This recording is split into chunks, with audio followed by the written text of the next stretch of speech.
Lopez, roll call. Mr. Chair, I just want to introduce, we have City Clerk that also sometimes is the acting City Manager, Norma Ortiz here, and she'll be taking roll, and also have Sienna Castillo that's helping us from the Clerk's office, and also Mr. Nick Cook from Fitzgibbons Law is here to assist us. So Norma's going to...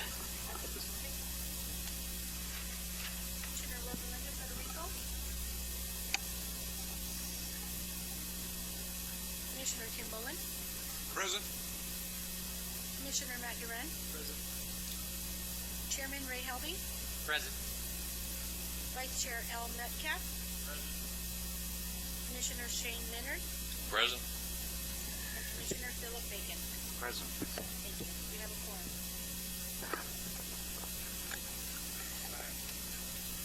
We have some old business. We have Cool PZ 210819, major site plan application submitted by Wardor and Abbasi on behalf of Story Energy Center LLC for a solar farm on approximately 994 acres located between Fast Track Road and Highway 87, north of Steel Road, Coolidge, Arizona, parcel number 401210003100550A 401-36001C 002E and 0070.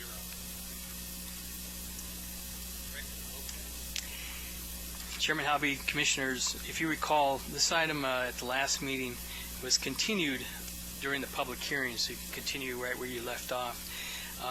But quickly, I just wanted to explain the process so the public's aware. This project was originally, the conditional use permit is where actually the public goes and decides whether or not something should be in that place or not. But what happens is once that's approved, then they come back with a site plan, which is where we are here. But this conditional use permit for this project was approved in 2018 under Resolution 18-11. And November 7th, 2018, the conditional use permit was approved for this. That's for any issues of whether it should be there or not. But it was approved back then. And so this is the site plan process where they make it work with the neighbors and everything else. So just so everybody knows, that's what this portion is. And so I know at this point we're recommending approval because we've been working with them this last month, and they've met all the requirements that we had for all the things we needed. I know they've been working with the neighbors and making sure everything works out. And then we do have a presentation from Stephen Anderson, who's representing the attorney who's representing Nextera, and I think his PowerPoint slides up. So, Mr. Chairman, just so you're aware, if you want to call on him if you like first, and then. Yeah, love to hear from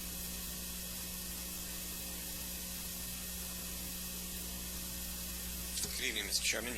Would you like to hear from me first? Absolutely. Great. Is it mic on? Oh, yes. Am I on? Can you hear? I remember this Yes. one. I believe he is. Am I on? Yes, you're on. Yes? Yeah, good. Great. Can hear you. Thank you. All right. And, Mr. Chairman, I didn't want to get ahead of your agenda. You did have minutes. I didn't know if you wanted to run back and pick those up. Come back later? Okay. Mr. Chairman, good evening. For your record, my name is Stephen Anderson. I'm an attorney with the law firm of Gamage & Burnham, and I'm here this evening on behalf of Nextera. My address is 40 North Central, 20th floor in Phoenix.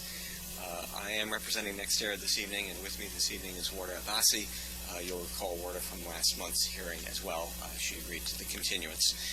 I am in charge, apparently, of this machine. Hopefully it will work. So, as Mr. Lopez indicated, we are here seeking site plan approval from the Commission for the Story Solar Energy Project, which covers about 1,000 acres around Story Road and McClellan Wash. I was in attendance at last month's meeting, so I did have the opportunity to hear the comments from both the members of the Commission and also from the public regarding both solar projects in general and this site in particular. I want to begin by reviewing the chronology of the Story site and of this application. I'm going to cover some territory that Mr. Lopez has already covered in his remarks just a moment ago. So On November 7th, 2018, City of Coolidge approved a conditional use permit for a 1,250-acre parcel of land that runs all the way from the railroad tracks on the west side to Fast Track Road on the east. The approval of that CUP was subject to 15 stipulations. In voting to approve the conditional use permit, the Planning Commission at that time specifically found, among other things, and I'm going to quote here, the proposed use will have no adverse effect upon the abutting property. The Commission at that time also found that the conditions stated in the approval were necessary to protect the public health, safety, and general welfare. As Mr. Lopez indicated, following approval of any CUP in the city, the next step under the ordinance is to file and process a site plan, and the ordinance establishes requirements for the application and for the review. And of course, an applicant, as part of that process, has to meet the conditions approved with the CUP as well for any land it controls and is seeking to develop. And we believe that the application before you this evening does that. At last month's meeting, a lot of citizens who spoke indicated that Coolidge has enough solar power projects at this time, and that the city needs to consider its broader policies relating to solar power. And indeed, on tonight's agenda, I think you're going to be doing just that on the next two items that are on your agenda. But those policy questions, as Mr. Lopez indicated, don't apply to this particular case. Those policy questions have been decided for this site. Our CUP is approved, and so we're just here for site plan approval. So back to the chronology. So NextEra subsequently acquired much, but not all, of the land that was approved by the original CUP. We've got about 1,000 acres, so the approval's on the left and our proposal's on the right. Essentially, our acquisition stops at the freeway alignment and does not go any further east than that. We filed a site plan application with the city in August of 2001, August 16th, for this site. And under the city's procedures, by submitting by that date, it resulted in a hearing being set before the commission last month on October 6th. That was last month's meeting. And staff did produce a report for you at that hearing. And I'd like to touch briefly on some of the findings that were in that report. They've been repeated in the report that you have for this evening's hearing as well. The staff found, amongst other things, that the site plan relates well to conditions both on and off the site, that the proposed use generates very little traffic, that utility service is not essential for the site because it's a power facility, that there are no buildings proposed on the site, that the site's generally flat and ready for development, that the site plan delineates where the landscaping is going to be installed as is required by the CUP, and that as of that date in October, no formal public comments had been made at that time. Those are all, as we took it, very positive comments. Nevertheless, the staff recommendation, as you all know, last month was for a continuance, and WARDA and NextEra agreed to that continuance because we wanted to cooperate with your process and give everybody an opportunity to be heard and to work with the staff. A little over 2 weeks after the hearing took place last month, on October 22nd, staff issued comments to us identifying 15 issues for our consideration and asking us to respond by November 4th to the staff in order to be ready for this evening's hearing. And we submitted our revised site plan to the city staff along with our response letter on November 4th, so we met the deadline. We revised our site plan in agreement with the staff on 11 of the 15 issues that are in that report, and I'm going to discuss the 4 issues where there are some differences between us and the staff, so that the commission is aware of that. So I'll get to each of those items in a moment. But we come before you tonight ready to proceed and for you all to render a decision, we hope. So let's get into the details of the application. Again, we begin with the zoning ordinance. Analysis of the site plan application starts with the ordinance, as should all applications. Section 1901C of your ordinance sets forth the general requirements for a site plan submittal. There are actually about 3 dozen of them, so there are a lot of specific requirements. And in order for the Commission to approve such a site plan application, the ordinance sets forth more items for your consideration under Section 1901G.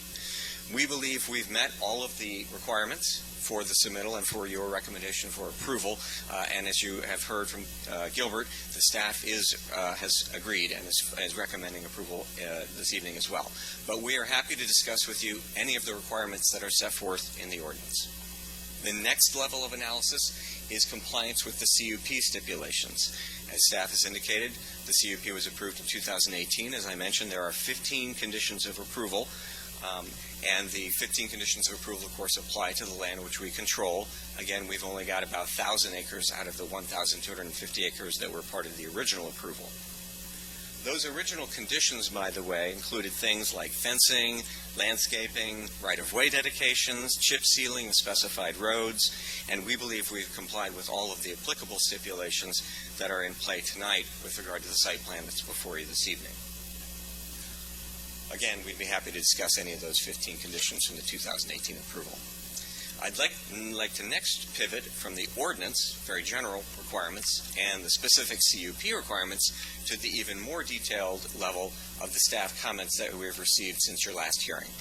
As I indicated, staff identified 15 issues. We have full agreement, we believe, on 11 of those issues, and I'd like to talk about some of the comments in this staff comment letter in particular. I want to start with staff comment number 6, which asks us to dedicate 150 feet of right-of-way for Vale Road. Now, the CUP approval addressed right-of-way dedications.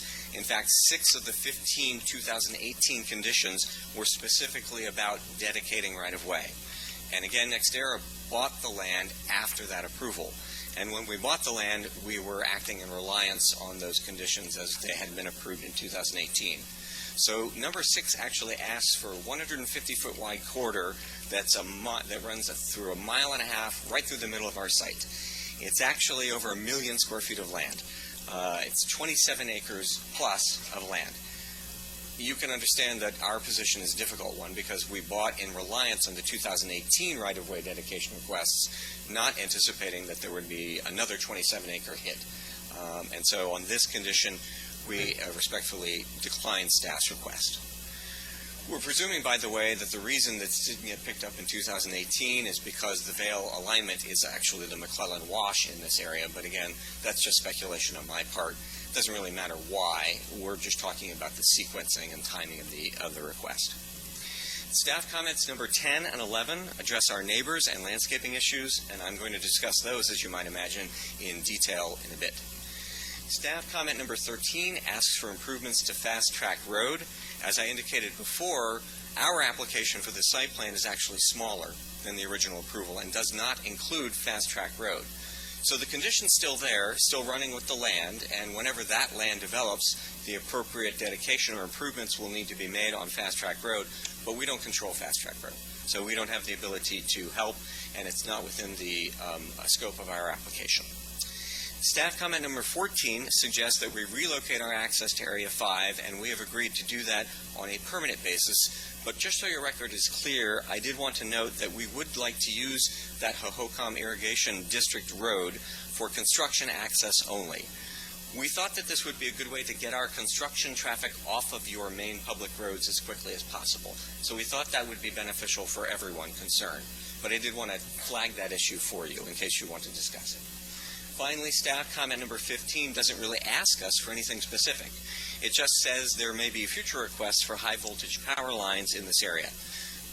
We certainly are aware of that, and of course, as you all know, the Arizona Corporation Commission has been granted exclusive authority to site high-voltage power lines in our state, and we will, of course, cooperate with their procedures in the future as they might affect our land.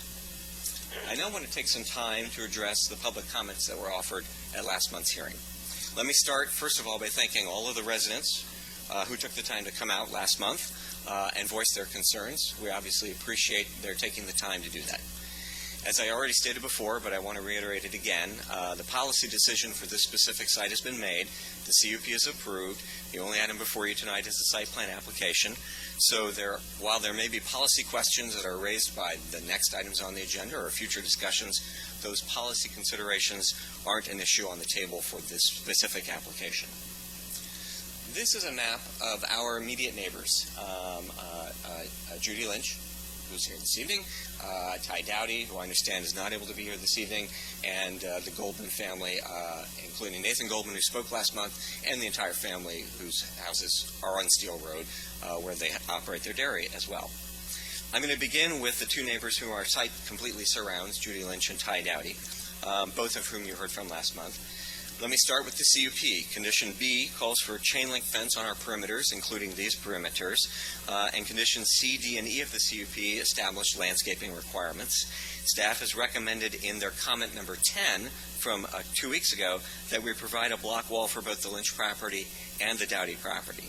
Now, since your last hearing, we have been speaking with Ms. Lynch and with Mr. Dowdy, and when I say we, I mean Warda, not me. She's been having those conversations. My understanding is that Ms. Lynch, from the initial conversation, was, I'm not sure I want a block wall. I don't want something so permanent. I want something that feels a little bit more open. I'd like the fence and landscaping.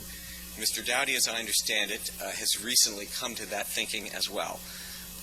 We would like to honor their requests and that we not have a block wall, but instead have the fencing or some other kind of appropriate and agreeable barrier, as well as the landscaping. So I wanted to sort of flag that issue for your potential discussion this evening.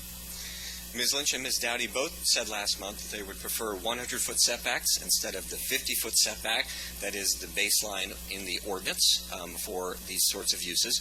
Our original site plan actually provided setbacks of 100 feet from these neighbors, so we are happy to tell you this evening that is fine with us. We are completely agreeable to that. Last month, Judy Lynch also asked us to confirm that we would be chip sealing Christensen Road, south of Story Road, as it runs past her home and her properties. She said that she was pretty sure that that is a requirement of our CUP, and she's right. It's condition N as in Nancy, so we'll be doing that. We have to comply with the CUP, so I can verify that. Ms. Lynch also expressed a concern that she might be trapped in her home by construction traffic, and I can tell you that NextEra can commit that its construction traffic will not use Christensen Road in front of the Lynch and Dowdy homes. So we're happy to agree to do that. Nathan Goldman also spoke last month, and again, he's to the south here, and his family owns the dairy. Nathan Goldman suggested that we should also have a generous setback from Steel Road. I don't think he mentioned a specific figure, but I'm guessing he meant the same 100-foot number that I've heard discussed elsewhere. We don't think the Goldmans are in the same situation as the Lynches and the Dowdys because we're separated by a street. On the other hand, we did hear Commissioner Boland last month talk about the need to protect the city's future roads because these roads might be relatively simple today, but they're going to be growing in the future as the city grows, and so you need to plan for that future growth.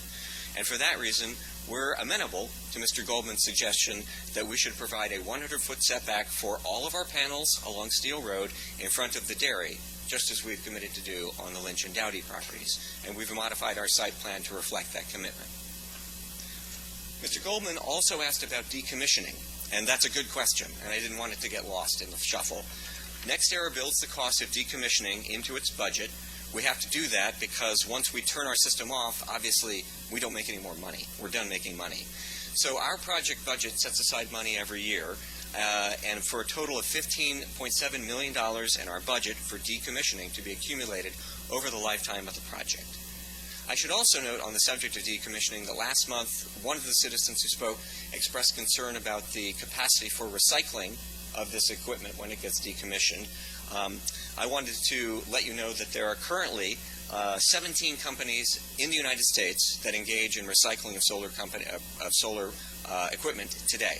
And this is a list of those 17 companies that are in the United States doing that business today. We appreciate the input from all of our immediate neighbors, and I should note that in addition to the discussions that Ward is engaged in, after she had those discussions, she directed letters to each of Ms. Lynch, Mr. Dowdy, and the Goldman family. And so those letters set forth our commitments in writing, and also each letter includes a map showing the setbacks from each of those three properties. We have in turn provided these letters and the maps to the city so that they're part of the city record as well. So we're happy to discuss any of those particular commitments with you this evening as well. Next one, talk about landscaping. Whether you live near the site or you live far from the site, many people last month spoke about landscaping. So let me begin again with the CUP, which sets forth specific landscaping requirements for new plantings in conditions C, D, and E of the CUP. Condition C requires compliance generally with the ordinance. Conditions D and E are specific to the Lynch and Dowdy properties. As I already indicated, we're going to comply with the CUP, and our site plan reflects that. Our landscaping budget for this project, by the way, is $1.4 million.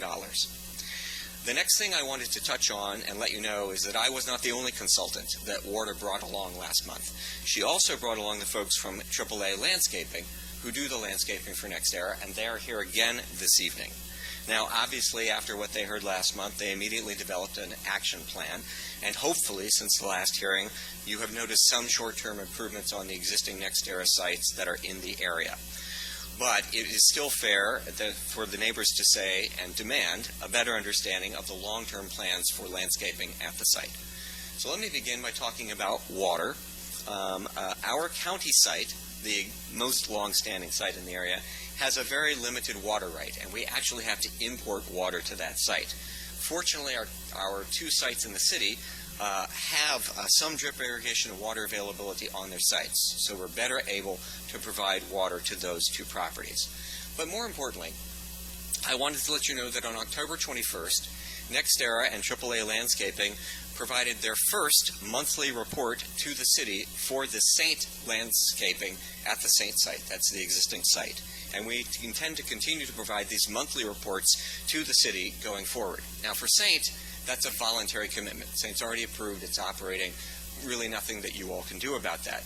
But for Story, if you see fit, we would like you all to stipulate us to provide the same kind of monthly reports for the Story site as well.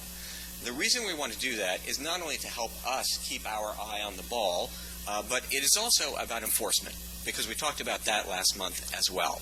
We want this monthly report to be a lever for you all, if necessary, to use sections 12 and 20 of your zoning ordinance to take action to enforce our commitments on landscaping against us, and if necessary, to impose fines, which section 20 of your ordinance allows you to do.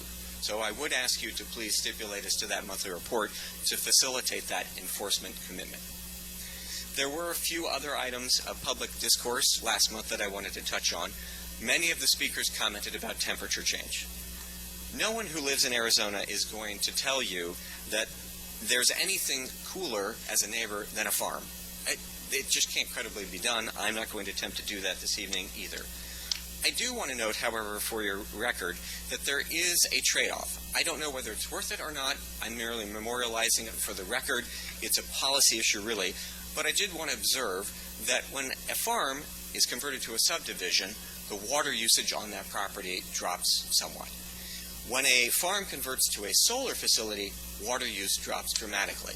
It may not be a great trade-off, but there is a trade-off there, and I did want to mention it for the record. Penny Bagnall last month reported that on a prior project, NextEra had construction activity taking place on its site at 3 a.m. We're very glad she brought this to our attention. Warda will be telling her contracts, do not do that, because it's obviously wrong. I wanted to let you know that it's not just wrong, it's actually illegal. This is the City of Coolidge noise ordinance. It's section 11-1-11.e of the city code, and it prohibits construction between 8 p.m. and 5 a.m. So I hope that if construction happens at 3 a.m. on the Story site, I would encourage Ms. Bagnall and any neighbor to not only call Warda and yell at her, and to call Gilbert and yell at him, but to call the police. This is no different than a neighbor having a loud party. It's illegal, and it shouldn't happen, and it should be stopped immediately. Last month, Joshua White talked about dust and wind. There are literally thousands of acres of solar panels now in Arizona. We've got a lot of experience with them. There has been no indication to date that panels have either been seriously damaged or ceased to operate as a result of our major dust storms and monsoons. Likewise, there's been no indication that solar panels in Arizona have had significantly diminished performance as a result of our dry and dusty climate. And as a reminder for construction activity, we will have to obtain a dust control permit from the county and operate under that during the time we're under construction. Mr. White also noted that dust suppressants can have potential dangers as well. I wanted to state for the record that NextEra does not use dust suppressants at its Arizona sites. Finally, George Arando, I hope I'm getting that name correctly, inquired about revenue benefits to the city. This property that we're talking about tonight currently pays a little under $100,000 a year in property taxes. Once we start operating, we expect to be paying a little bit more than $1.2 million a year in property taxes. So an increase in tax revenue by more than a factor of 12 in revenue to the city school districts, and other governmental entities that benefit from property taxes. It's about $37 million in property taxes over the 30-year life of the project. And remember that unlike a subdivision, we consume little to no public services. And so this revenue is a pretty straight windfall to those jurisdictions. So in regards to Mr. Arando's question, the fiscal benefits of the project are quite large. Mr. Chairman, members of the Commission, thank you for listening and for allowing me to go on for a bit. There was a lot of public comment at the meeting last month. There's been a lot of work done in the past month as well that I wanted to report to you. The CUP here has already been approved and is in place. This is a site plan review. There are a lot of requirements for site plan reviews. Some of them are general, some of them are specific, but we believe we've met all of them. We've received and responded constructively to the staff's comments, which is why you have their recommendation for approval this evening. In response to the community comments, we have made very specific commitments to our immediate neighbors and documented those commitments. And we've also made specific comments and made a request to you about landscaping. So we hope that you will see fit to approve our site plan this evening, and we're available to answer any questions. Thank you. Can I ask a question? Sir, on the chip sealing of Christensen Road, by what I read, you're going to chip seal Christensen Road south from Story to the end of the project. Is that correct? Mr. Chairman, yes, that's correct. I'm not the chairman. I'm just... No, Mr. Chairman, Commissioner Boland. The Christensen Road north of your of the Story Road that is also adjacent to your site, you're not intending to do anything with that road at all? Mr. Chairman, members of the Commission, my recollection of the CUP, do you think you've got an obligation order under the CUP? Yeah, I don't think the CUP asked us to chip seal north of Story on Christensen. Okay. So that's your intention not to do anything with that road? That's correct. That's correct. You will not be accessing and using that road for any purpose? That's correct. You mentioned something about using Hohokam's irrigation, a particular road that belongs to Hohokam Irrigation District. You realize that I don't believe we can give you permission to use somebody else's land. Mr. Chairman, members of the Commission, good point. You are correct. You cannot. We have already asked the Irrigation District for permission to use the road, and in fact, we asked for permission to use the road completely all the time. They actually came back and said no. We went back and asked for the construction permission, which has been granted by the district. But obviously, we don't want to use their road without your knowledge of that and frankly, your approval. Again, we thought it would be good for our construction traffic to use that road, but if you all disagree, we're happy to discuss.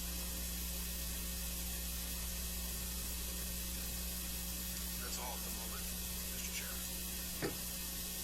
More to come. Thank you.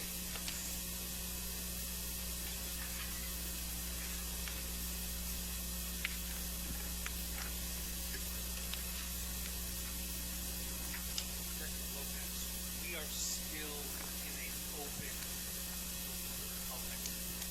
Right? So at this time, anybody that wants to come and speak about a story and Story Solar, I'd like to address directly the people that are involved with this project, that are impacted by this project.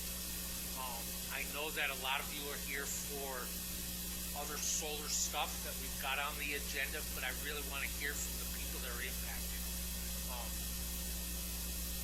Please.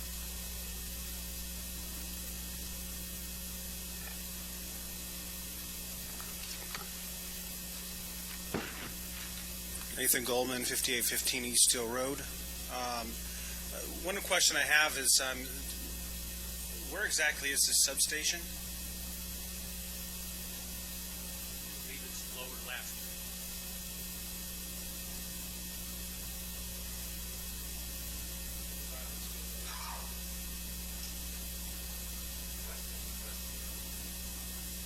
Right below the transmission lines that run across right there. Okay.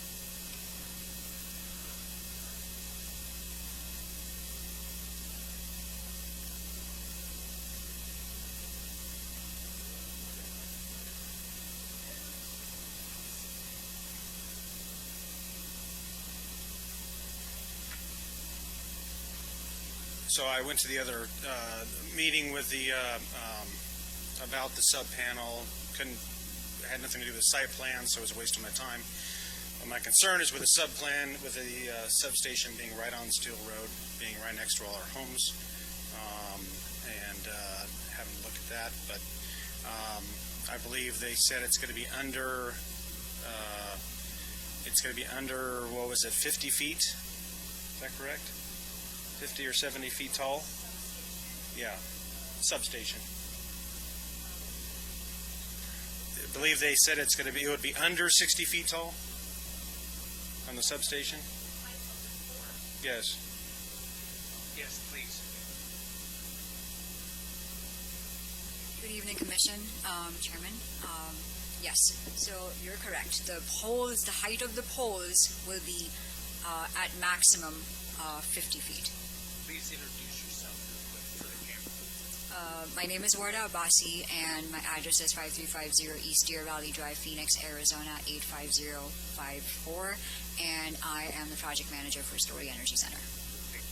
Now go ahead, please. So, Mr. Goldman's question is how high the poles are going to be.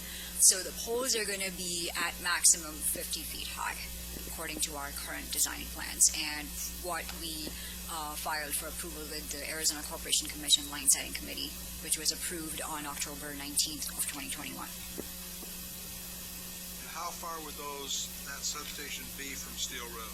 What is the setback requirement for the substation? So the substation right now is set back 50 feet from the right-of-way dedication to the city. So from the Steel Road, the north side of Steel Road, there's a 75-foot right-of-way dedication to the city. Beyond that 75 feet, there is 50 feet. So a total of 125. So that is from the center line of Steel Road. That is correct.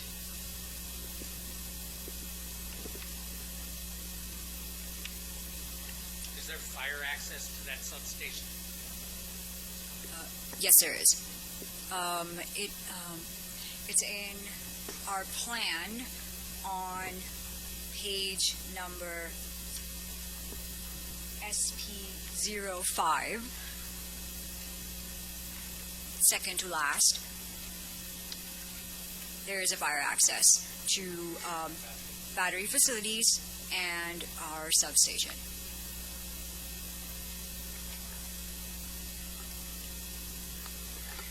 Is there any possible reason why that can't be moved back other than it's cheaper for you to put it there?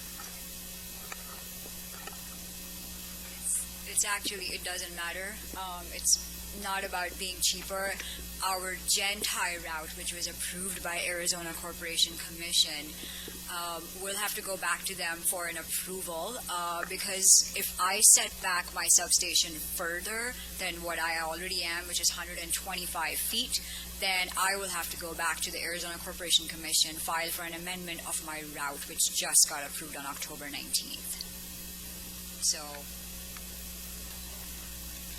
I was not able to make comments according to the site plan at that corporation commission, so I guess I'm stuck. So,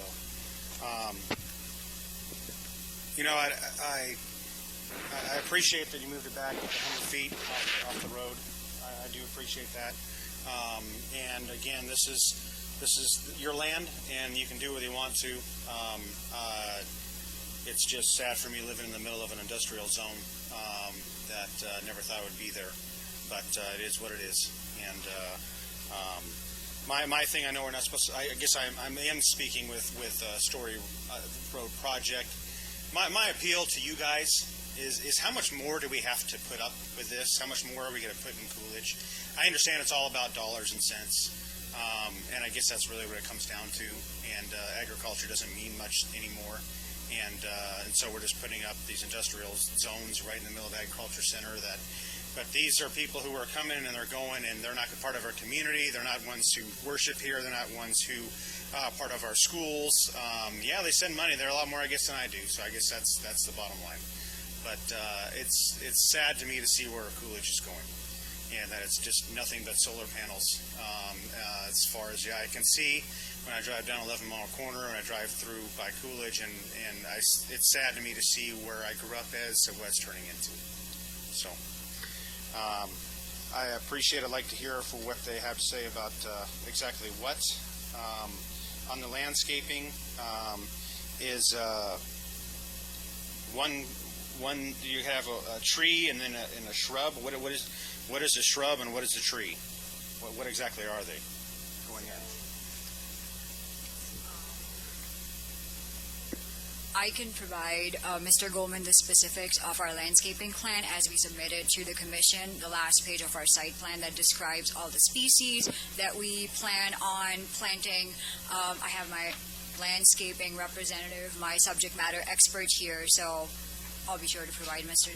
Goldman with what shrubs and what trees and how many at 30 lineal feet we're going to provide abutting Steel Road. I'm not trying to be difficult here with picking through the landscaping and all that kind of stuff. It's just the track record is not very good. So I just want to make sure that this is something that's actually going to survive and actually be landscaping and actually cover something besides just do the bare minimum and we move on. So, I do appreciate, working with me. I feel like they've done more than the last project. So maybe some of these new people coming out and saying things about what these programs are doing are finally starting to hit home, and they're finally starting to accommodate some of us now. Unfortunately, for my side, it's a little too late, but I hope that Coolidge continues to fight and continues to not let stuff come in earlier on, especially closer into Coolidge. I'm glad so many people came out for that because I feel like they went too far with that because they have a lot more political power. Unfortunately, I don't have that political power because I don't have as many people who live by me. So, but thank you. Thanks, sir.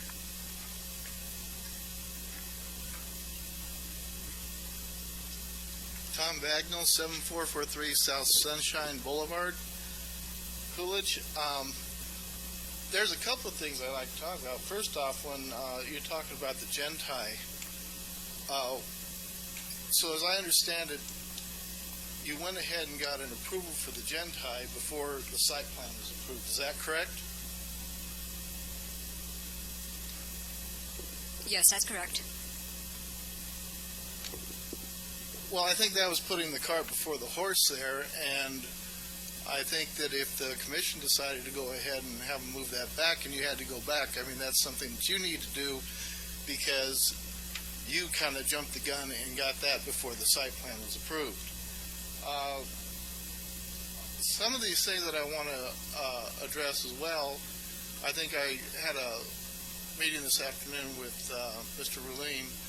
He stopped by our house and we did visit a little bit, and the landscaping, of course, is one of them, and he has assured me now that they are going to do a much better job in maintaining the landscaping, not just on this current site, Story Solar, but also on Pinal Central as well as Saint. And, that remains to be seen. I mean, there's still a lot of work to go. They've done a lot to get the thing cleaned up, but they did that the last time they were in for approval as well. He has assured me that they're going to try their best, and he has given me his word that they're going to be good neighbors going forward. When you talk about dust control permits, a permit is a nice thing to have. They had that when they put in Pinal Central, and then went ahead and started working the ground over there. We had dust going everywhere, and it took a call from me to Pinal County to have them come out and shut them down, because even though they had a water truck on site, they weren't using it. So I would suggest that maybe, if you have a water truck, or, probably try to get 2 or 3 and actually use them before somebody complains about it.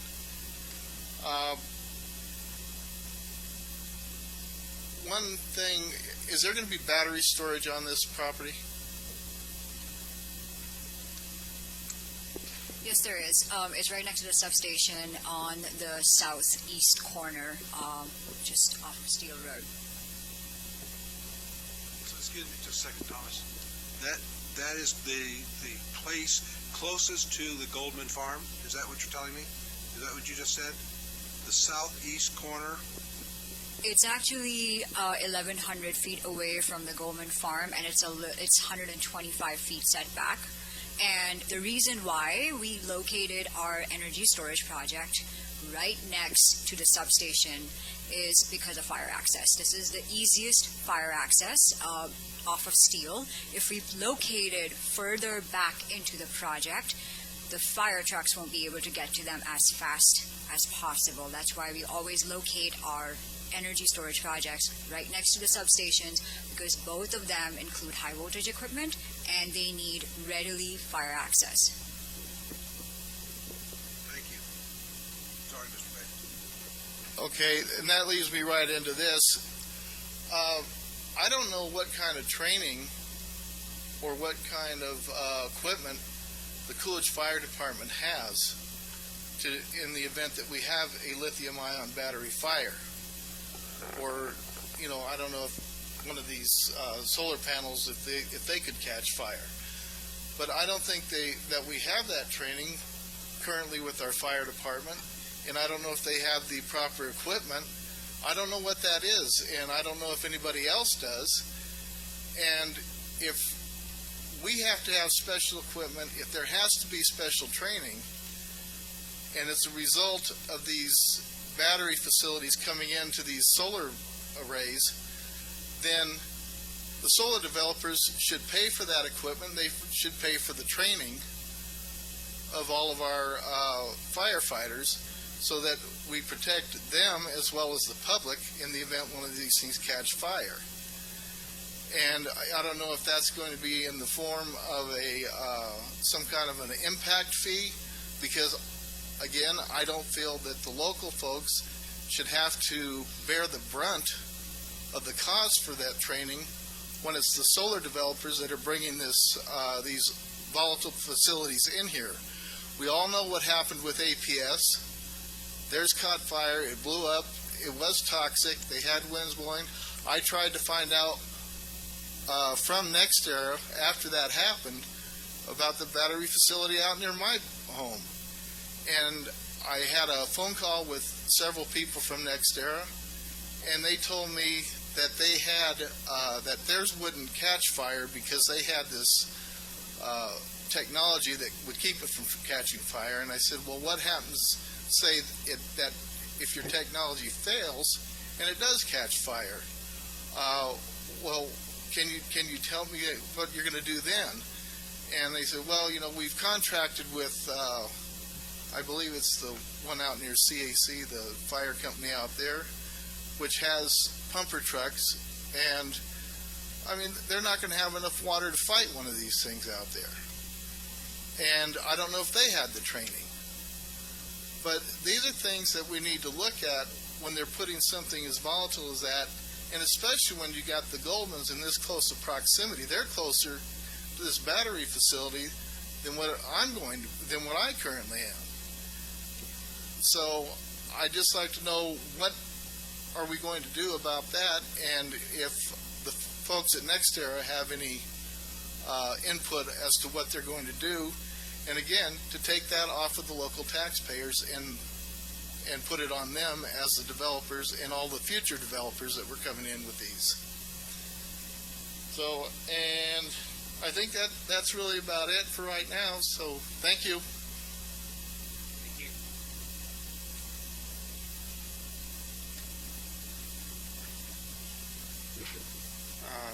In lieu of the new business there, the proposed zoning amendment that is being brought up. Hey, Mr. Goldman, I hate to interrupt you, but I do want to limit you guys to 3 minutes, and so I can hear from everybody concerned. Okay? Okay. Please go ahead. All right. So just real quick, is there any way to table this till next month? We've already tabled it 1 month. Can we table it till after the new business? It won't make any difference, I don't think, Mr. Chairman. No. This is totally different. Mr. Chairman, if I might, this is at the CUP. That amendment, if it were to be adopted, would not be effective for several months after it goes to council, and it will not impact any currently approved CUPs. It will only impact, this is at the site plan stage, not the CUP stage.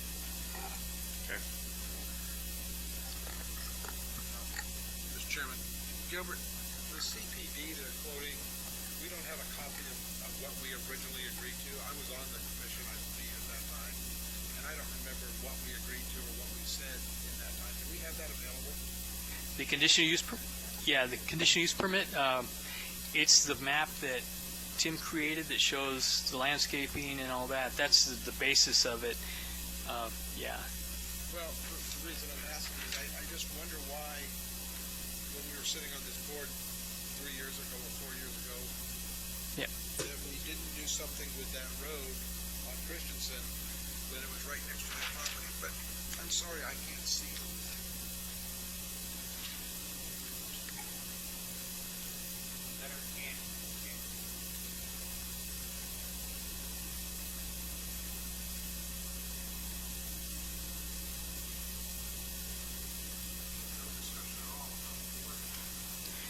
Right. Yeah. Probably based on traffic at the time. I would imagine.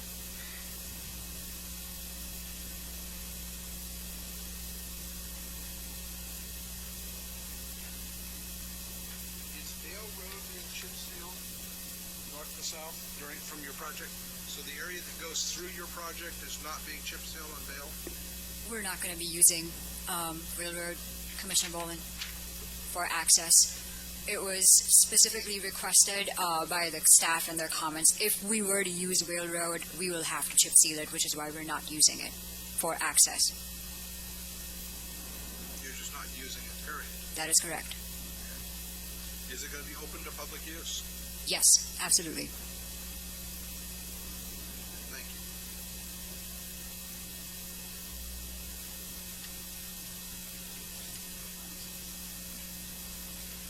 Here's the one you have to box for. Hello, Judy Lynch. I live at 6742 South Christensen Road. And back in 2018, when I was here and talking about this chip seal down Christensen Road, there wasn't anybody here that I recall in the audience and whatever that even spoke of from the northern part. So, to be honest with you, I just assumed that Christensen Road would be like Christensen Road in front of my place and up north where all those families are. Because the subject was, when I brought that up, was all the dust and all the construction coming down that road. So I just assumed that it was going to be like Southern Christensen Road all the way up where all those families are north. I guess we did too. Whoops. Big whoops. Anyway, I did meet with Wardaw back in October, and we went over each piece of my 3 properties there, and we went what I thought at that time the 340 feet on my little map that she had sent me that I got here this past week. I thought it was 340 feet just north of our place, but it's on the east side, which is still fine. All the 150, that's good. I measured that 150 out there and put tumbleweeds out there so I could kind of get a visual of what was fine. So all that around there is real good, but I was concerned a wee bit. I know my son's not here because he had a prior commitment with the ROTC people, but so the block wall is not an okay thing on his place. I doubt he. This is my stuff, and I was just so he's not going to get some kind of a solid thing that he was asking for. Sorry. He will.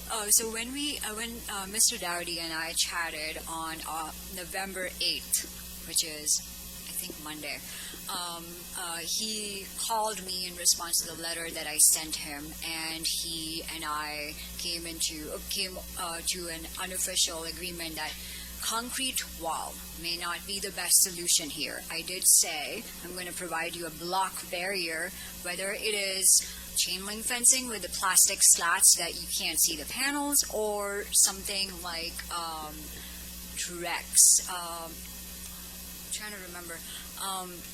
some sort of a solution that is going to provide a visual barrier that you can't see the panels.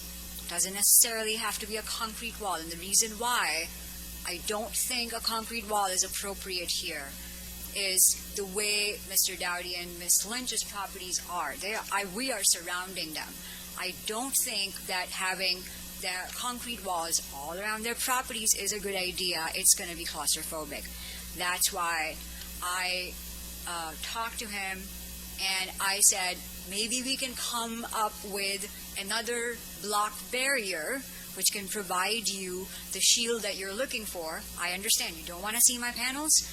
We'll come up with another solution, which is not a block wall, because I don't think that you would like that. Honestly, I can't imagine living in a place where I am surrounded by a concrete wall on four sides. Mr. Chairman, members of the Commission, rather than have everyone speculate about what Mr. Dowdy said, you've got a letter from or an email from Mr. Dowdy to Mr. Hanson from November 9th, from yesterday. And I've already mentioned the 3 letters that we sent, including one to Mr. Dowdy. This email postdates that, and it's part of your record, and I think it best memorializes what it is that Mr. Dowdy has asked us to consider and what we've told him we would work with him on. And so I would suggest that you direct, as part of the approval, that as we come through for permits, that staff verify that we have reached final agreement with Mr. Dowdy that's consistent with the understandings expressed in his email. That's part of your record. Mr. Chair, if I might, Mr. Anderson, just to confirm, and for Mrs. Lynch's question, Mrs. Lynch has requested, with relative to wall, certain things that the Story Project is committed to. Mr. Dowdy has requested potentially something similar, something different, something in between. Story's committed to doing that, and as a potential condition of the approval tonight, that acknowledgement's contained in the record. So in essence, what we're saying, Mrs. Lynch's benefit is what she would like to have, she's getting. What Mr. Dowdy would like to have, he's getting. That's correct. Thank you, sir.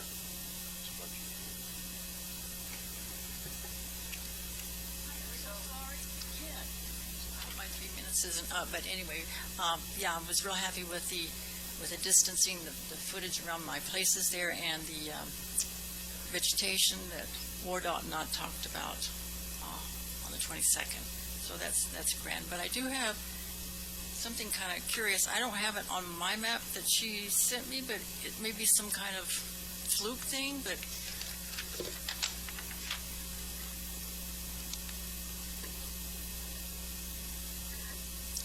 it's where the CAP canal is. You see that blue long line there, just south of my place? Yeah, okay. Just south of my place there, my property comes right in the middle of that so-called little road thing that I don't know if that's a Holcomb little pig trail or what, but anyway, maybe this is a topic from my own attorney or something like that, but I'm going, well, because I had that all surveyed just a couple of weeks ago to just make sure, because when the solar survey people came out months and months ago, they had a real difficult time actually finding some markers or something on my lower end of my property there. So the guy just kind of said, well, somebody else will be back. And I never did see anybody else come back, so I surveyed it myself. Anyway, that's when I found out that my marker there is kind of in the middle of that pig trail. So I'm going, well, I still have room for my vehicles to get through there, but I'm wondering about anybody else's. No big deal. Just had to say that. You know what I'm talking about? Okay. Also, on the drawing, it looks like they put a block wall on the other side of the canal. Yeah, Does that move to your side of the canal? No. I mean, the canal is a wall by itself. I mean, you don't need anything there. But it looked like there was a green barrier, and I thought, well, I think that's vegetation. It's on the south side, right? Yeah. See the green bar on the opposite side of the Right canal? there. Okay. So when my son was talking about that, and I said, well, that doesn't affect us. That's on the other side of that wall, but that's a waste of vegetation, don't you think? Okay, so that's a little foo-foo, huh? Okay. So the other side, there's not going to be anything anyway because that's the canal. You don't need anything. But I was wondering one other small thing. I got to walk over here, okay?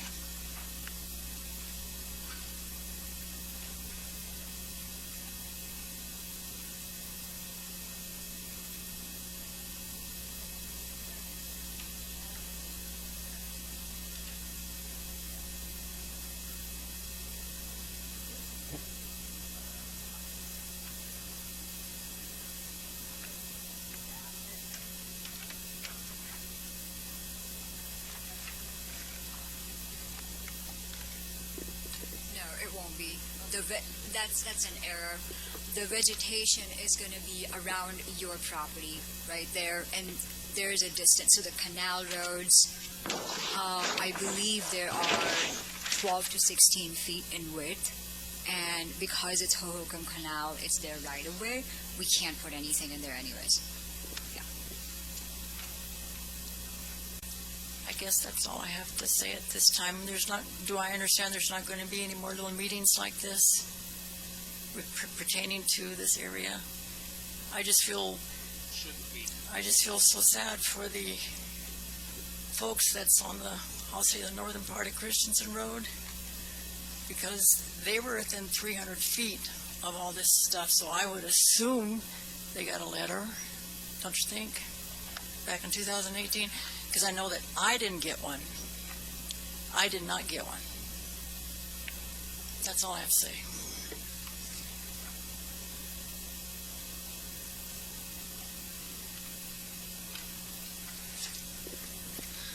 Noah Hiscox, local Coolidge farmer. I believe what I have is appropriate. State your address, please. 1555 East Starview Avenue, Coolidge, Arizona. Okay. I farm about 3,000 acres in this area. Does this pertain to the Story Road? I farm close to this area, and I custom farm right adjacent to this area. Also, Nathan is a good close friend of mine and happens to be the gin manager of the Chandler Gin, Co-op Gin. So lots of us know him. So I actually was going to speak on the next item, but I'm just going to jump it up a little bit, and then I won't speak at the next item. So No, let's keep it to this. This is in relation to this. Yeah. Okay, and Yeah. then we'll allow you to speak at the next one because it's. I won't bother. I'll have it over with. But this is concerning this project. Okay. I'd just like to give you guys some food for thought. Right now in 2021, there is about 811 million people that go to bed hungry every single night. And last time I checked, the world's population continues to grow. But we're not making any more farmland.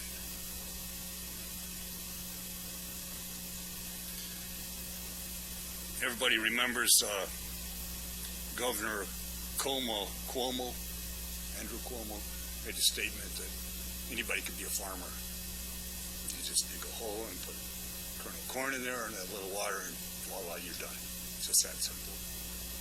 It's a little more complicated than that, guys. I've been doing this for 43 years, and you have to have quite a bit of expertise to make it. I have a dear friend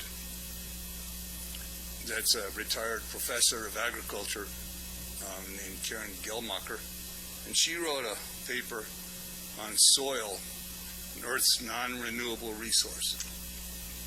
And it's real short. I can read it to you, and then I'll sit down and you guys can have your vote. The purpose of this summary is to bring awareness of the premier, irreplaceable value of the soil for the future of humankind. Soils are built by nature over time, depending upon parent material, topography, organisms, climate, and time, it can take 10,000 to 250,000 years to form soils. Soils are non-renewable resource. That means we cannot make new soil in our lifetime. Humans can renew resources, including trees, wildlife, ourselves, but we cannot renew or make new soil. Pinal County soils were mapped and named by the United States Department of Agriculture soil scientists in 1980, and they were reported to the USDA and the NRCS, Natural Resource Conservation Service, Soil Survey of Western Pinal County in November of 1991. Our soil in this county can also be found on the website soilsurveynrcs.usda.com. The Mohall soils are the most productive. They're the highest yielding farmland in Pinal County for cotton, alfalfa, sorghum, wheat, etc. This is on Table 5, page 113 of the NRCS soils mapping. There are 49 different soils found in western Pinal County. Only 10.2% of the 937,020 acres are Mohall. Irrigated Mohall soils are grouped in land capability classification number 1, which is considered the highest level for agricultural productivity. This is NRCS page 29. Some of those soils are located right here. Glenbar, Marana, Gilman are also highly productive soils for this region with similar exceptional characteristics. Dutiful consideration may be given to land use planning adjacent to cities and towns, remaining mindful of the value of soil for production of crops that feed animals and humans. As the human population continues to grow, this is, as Gelmarker states this, so shall the infrastructure and supports that growth. Wise respect with regard to agriculturally productive soil is a critical component as land is designated for one purpose or another. As an aside from Ms. Gelmarker's paper, I will say that we need to continue to go to the moon, and we need to continue to explore green energy. We need those things. And in the proper place, that's great. But next to people's homes, and my big problem as a farmer, on irrigated farmland, it's not the place. Soil, Earth's non-renewable resource, and it's a finite resource too, should never be overlooked. Soils are the great connector of our lives and the source and destination of all. Without respect and care for our soil, we can have no community, because without proper care for soil, we can have no life. So,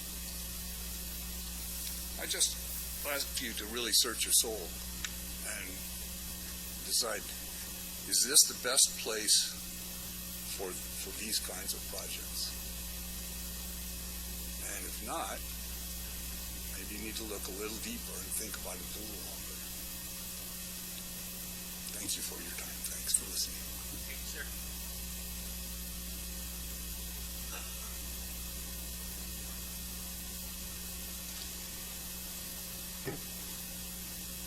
Anybody else we can get up and speak at times?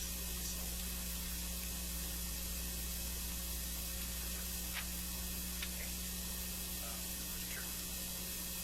The right-of-way, yes, please. The right-of-way on Northern Christensen Road, that is between Story and North there, is the right-of-way is 35 feet or 70 feet?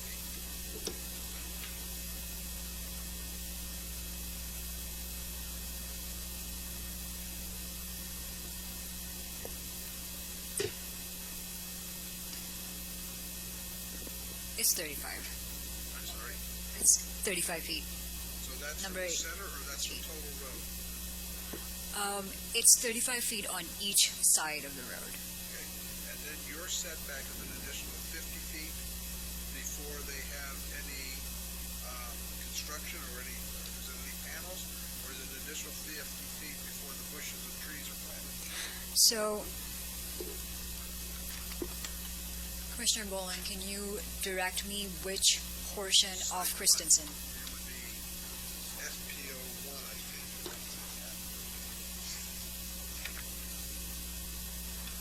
Yep, SPO1. Thank you. It looks like there's plants right along the edge of the right-of-way in the picture I'm looking at.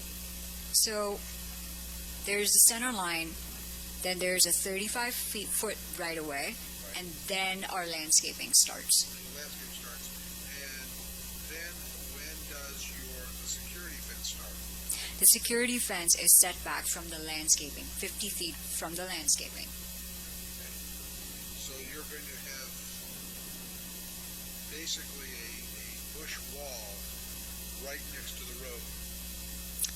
It's not going to be inside the right-of-way, though. It's going to be outside of the right-of-way. It'll be right outside the 35 feet. And when we get that road developed at 70-foot width, and it will be developed, we've got nice homes living down in there, so I know it's going to be developed at some point. So we will have a bush yard right next to the road. We can set it back a little bit. That's not a problem. I mean, is that meaningful to the rest of you that the trees and shrubs be not right next to the roadway, or is that just me thinking that it should have more space? Christensen dead ends at their facility. It Goes all the way to the north end. Lynch's house, and then it stops, right? No, it goes up north. It goes all the way up to the side of it. Could you put the site back up there, the whole site? On the northwest corner,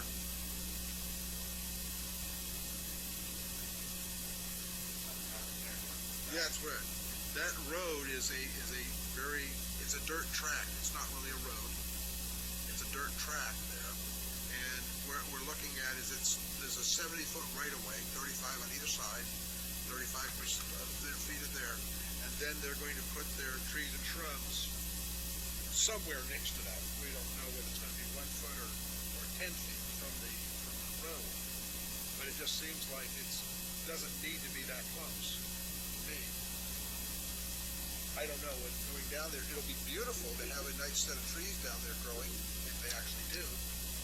But I mean, that would be just, to me, it would be better to be back closer to their chain link fence than it would to be have it right up against the road. I don't think that Christensen right there will get developed. There's houses on the west side of it. It's all fully got houses in there. I've sold 4 of them there, so I know they're there for a fact. And there's a lot of houses. If you take, I get my arrow map going in my phone again.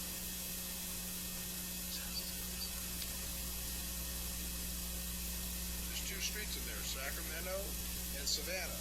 And there is 1, 2, 3, 4, 5, 10, 12, 13, 14, 15, 16, 17. There's 17 houses in that little area. Plus on Story Road, Nobody from that community is here tonight? And Mr. Chair, I don't know that they use Christensen to get in and out of their property. I think they go back towards 87 on a road that goes to south, those houses that go off of by Heritage. they go in on Story Road and then they turn north on Christensen to get to their houses. Right. It's the only way to get in there. Right, but they don't go down Christensen to south, right? No, they don't normally go south, no. Right. And we're going to be paving south. So we're not going to touch the road that these 25 families live on at all. Right. We're It's going not, to touch that, and it's not in the CUP, so they don't have to. But I'm just saying, if we put those trees and shrubs right next to that road where these 25 families drive in and out of every day, is that a good thing or a bad thing? And it's up to us to decide that. It's within our decision-making power to put that wherever. Will that road ever become a highway? Probably not, at least not anytime soon. But at the same time, I would think that having that 10 feet off that right of way rather than being next to the right of way would be better, and having it 30 feet off next to their security fence would make more sense to me, is that you have a fence and the trees are right next to it. Yeah, That's not a problem. We can do that. Mr. Chair, Commissioner Bolin, at the risk of being obstinate, but to clarify, if Christensen Road were to be developed in the future, within the right-of-way, you're going to have your road profile, your tapers, curb and gutter, potentially sidewalk. Typically, what you would see potentially outside of the dedicated right-of-way is going to be a public utility easement. If that was necessary, then you get into areas of buffer. And so, recognizing, I think, Commissioner Bolin, where you're going, where I look at it, though, is we move that all the way back potentially to the fence, and now there's how many feet of unimproved dirt between where the right-of-way line is and where the new tree line is, and so we kind of get caught in this catch-22. So maybe the middle ground is something that can be approved that says if in the future Christensen is improved such that it's necessary to work with the Story project to redo some of that, is that enough maybe to potentially address your concern? I don't know. I mean, they're still going to have to maintain the dirt that is outside of, that is between the right-of-way and their bushes. They're still going to have to run a tractor or a tiller or however you keep weeds out of that area. Somebody's going to have to do that. But that would be my theory, is that it would be, I don't know why we would have a row of trees and a 50-foot space with nothing in it and a security fence. It doesn't make good sense. What's going to happen between the row of trees and the security fence? They can't drive on it because it's got a fence. So I don't know why they would want it. And it would just seem to be better to have the trees closer to the fence, in my opinion. I'm smiling and you can't see me because this sounds like a conversation my wife and I get into when we're going for dinner, because then we're just the opposite. So I see where you're coming from on that. I don't know. There would be, I think, then incumbent upon the Story project to say, okay, regardless potentially of where that's at, what are we doing with the open space that exists in between, and how are you addressing that? Because you're laying down, to your point, an issue of disking and things like that. So I don't have really an opinion for you that's hard one way or another. It just, we're moving an open space one side or the other, but it sounds like they're willing to work with whatever the determination is, which is, I think, a good thing. It's just a point. So I guess I feel bad that I didn't do a better job in 2017 or 18 to get that thing done, but I didn't. But I just think down the road, we're going to wish those trees were further back, and we can't expect them to move them. Once they put them in, they get to stay there. They don't have to move that. And I don't think she's opposed to moving. Not at all. We can move them right now when we're constructing the project, or we can move it further down the road, because I still have to submit a finalized landscaping plan to the Development Services, so I can definitely work with them if that is what the Commission wants. Gilbert, what do you think? it's really aesthetics, because if it's next to the road, then it shields it better, because you shield anything that's behind it. And if the road's widened in the future, they have to put in whatever is required, because it's not going to be in the right-of-way. So the right-of-way is what we're going to be working in. So it's not going to be required to be moved. I mean, you see all the development around the trees and landscape and shrubs are usually pretty close to the curbing and the sidewalk. So even if you push it back just a little bit, I mean, that would be fine. I don't know if pushing it all the way back is the right way to do it, but When the county did the solar site on 11 Mile Corner Road on 287, they pushed the site back and the land back, but the bush was over by the fence. And that area has become weed infested, I guess I would say, sure. because no one has maintained that. So I don't know. All I know is it just seems like an odd thing to do, and I'm trying to get as much space as we can get. I think they've done a great job on the people that are down farther south there, getting that back away from the unit. I think I have no problems there, but this is the limitation. It's 50 feet from 35, and 35 is 120 feet from somebody's property line. It's a pretty good distance. I just wonder about these bushes and trees. Well, if they can push it back 10 feet, and it allows them some enough width to run a tractor down it to keep it clean, and then the other piece is behind it. So I mean that's reasonable.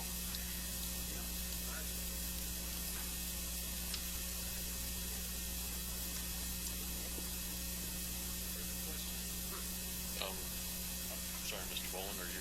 I'm done.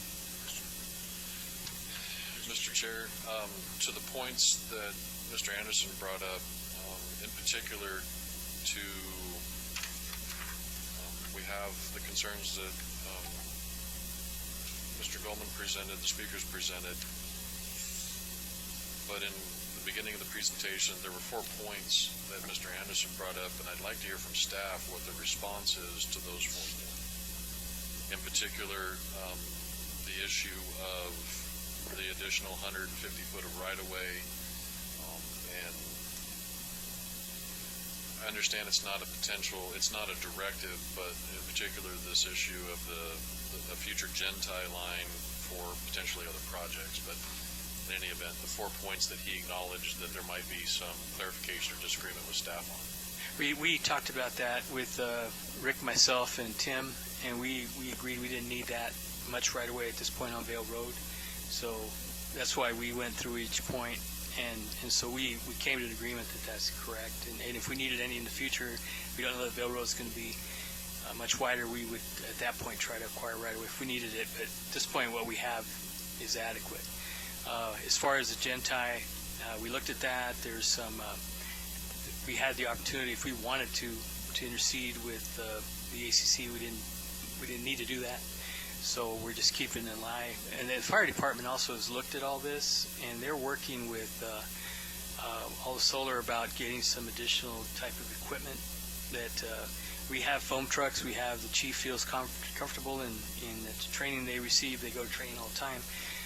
If you recall, when we had the Bright Fire, we had 25 apparatus at that location, all the way from everybody around. We had mutual aid agreements with every fire department around here, plus Mesa. I think it was Chandler and Gilbert came down to help us. So I mean, if we have a situation where we need additional help, they will come down, and so will the river. So the chief feels comfortable with dealing with these things, and he's also looked at all the entrances to get to them.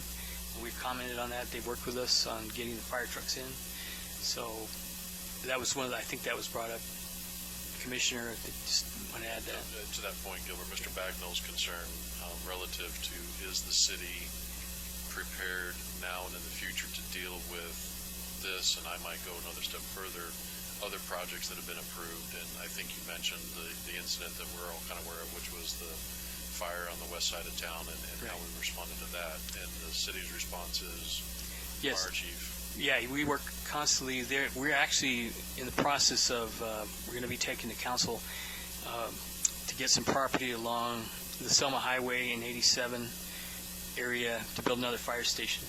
So we'll have a fire station. We'll get to these sites quicker than what we do now, even though we have a mutual aid agreement with the Eloy Fire Department, the Eloy Fire District. So if if we have a call, we'd run towards it. They can go towards it.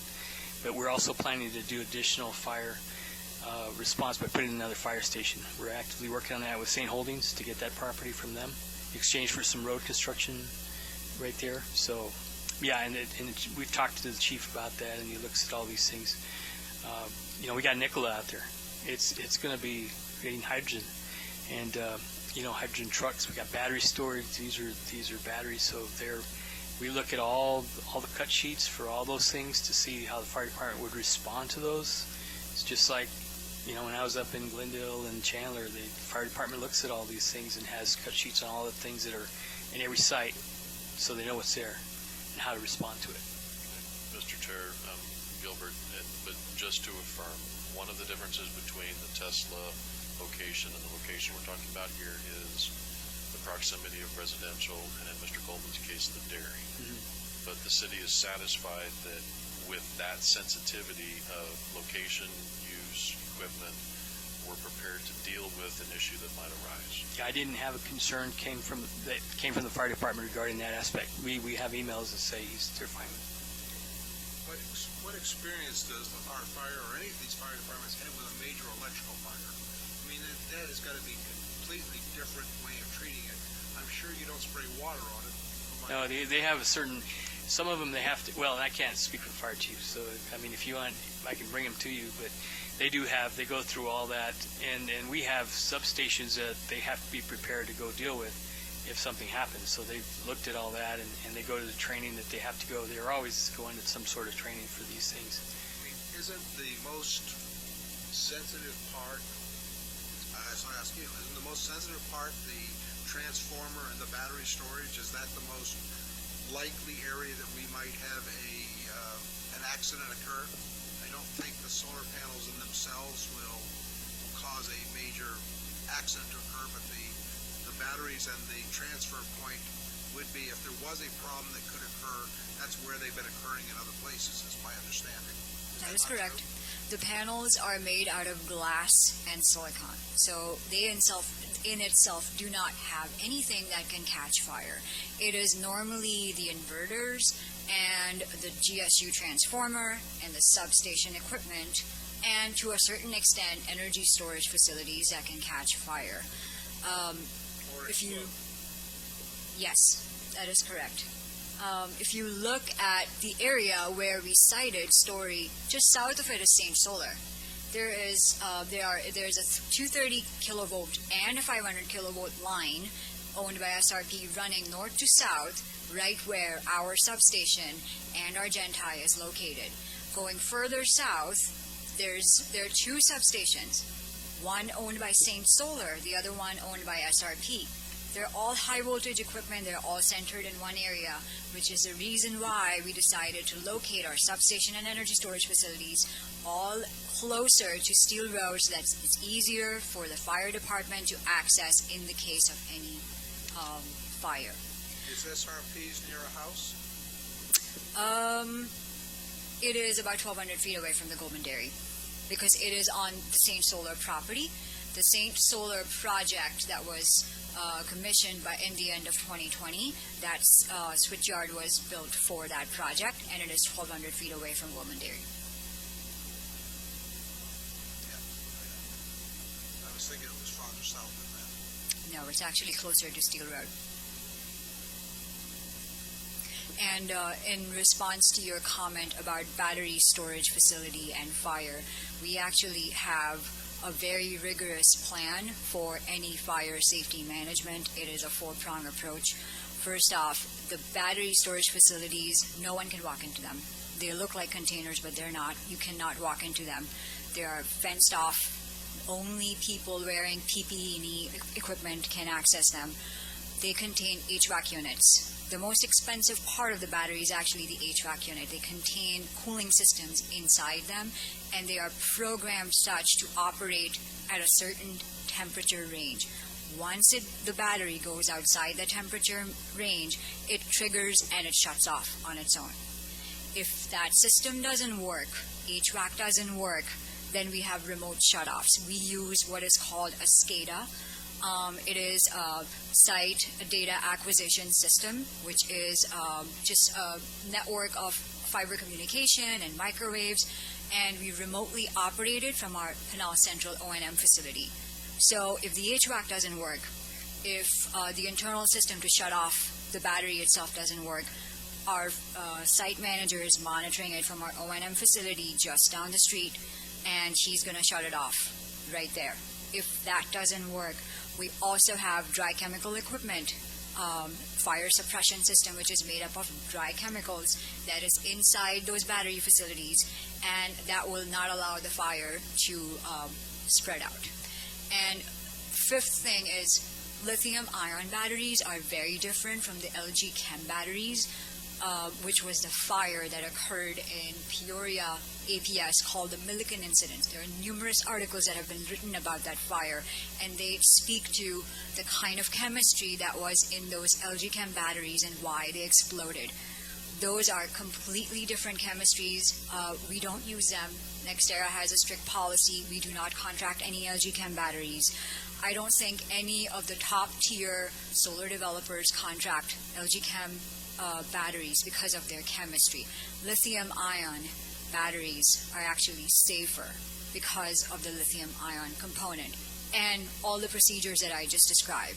the reasons why batteries are very rigorous, because we understand batteries are going in everywhere, not just Arizona.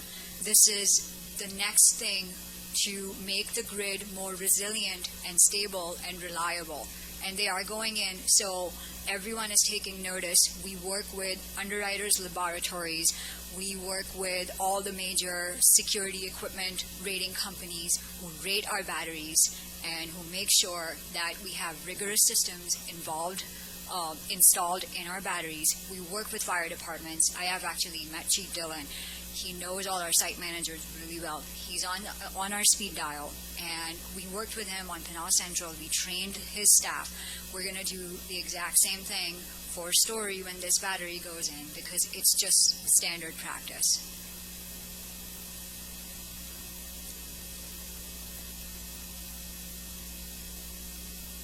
Mr. Golden, speak to your question. You can, sir. About your question about where the Saint sub-panel is.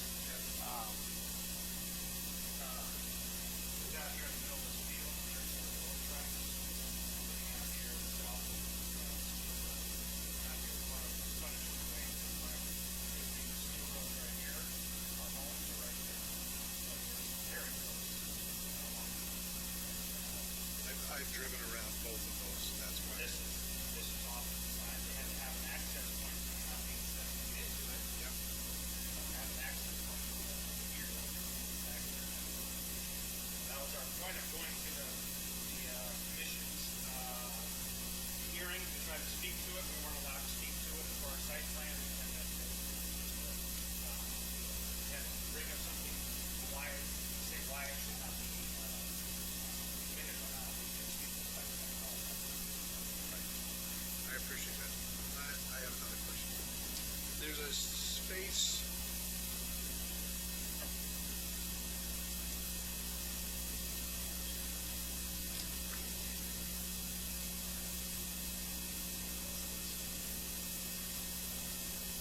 So that area is left out for retention basins. So this property is under a 500-year floodplain, so we plan for any retention basins to retain any stormwater. So that's for stormwater planning. That's why that area was left out. Because it's just how the hydrology is of the site. The hydrology, the soil composition, it is such that there's a reason why these retention basins are located where they are, because it's based on the hydrology of the site. In order to catch all the water or this, to avoid any surface runoffs, we have located those retention basins where they are. I don't think it's as simple as just moving it back. But we're willing to look at it if that's what you require.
That's right.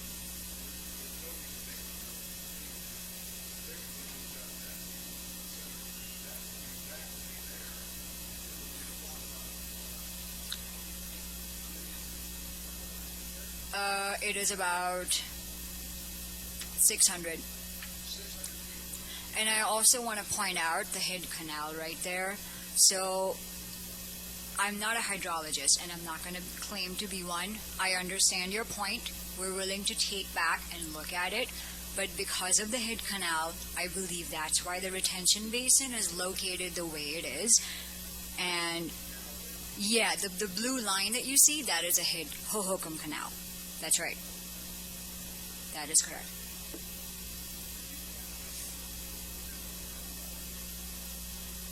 It won't fit in, and we've had conversations with Hohokam. They want us to avoid burying our collection lines underneath their canals to the extent possible.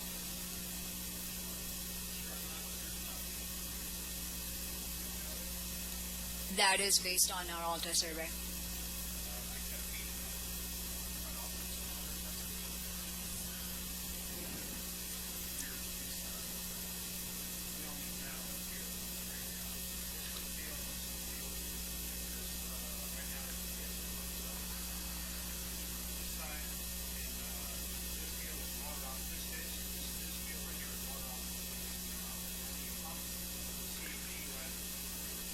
I'm 90% sure that's a HID facility because it's based on our Alta survey, and I'm willing to prove that. I have actually. Mr. Chair, the Alta survey would be easements and those type of things, so it may not be physically there, but it can go there in the future if they're showing up in an Alta survey. And engineering didn't have any issue with the retention there. When Stantec looks at it, on this one, Stantec reviewed this. They're professional engineering that work for us, and also our staff. It works based on the slope and the hydrology and everything of the property. So they didn't have a comment with moving it from an engineering standpoint. Well, I just think it's ridiculous to have barren ground that's going to be water retention and the middle of nothing, where there's nothing around it, and you've got something that's volatile that is going to be closer to a major farm family. And it's not just one house. There's several people that live there. Several families live on that land. And I don't know. I just don't think it's necessary. We can put that water retention basin at the other end. We did it on the other site. The other people were happy to move it for us when we brought it up at this meeting. And the same kind of site plan. We told them to just get it away from their house, and they did. Mr. Chair, Gilbert, Mr. Boland, to clarify, are you talking about flipping the retention with the existing station or No, not flipping. moving it north?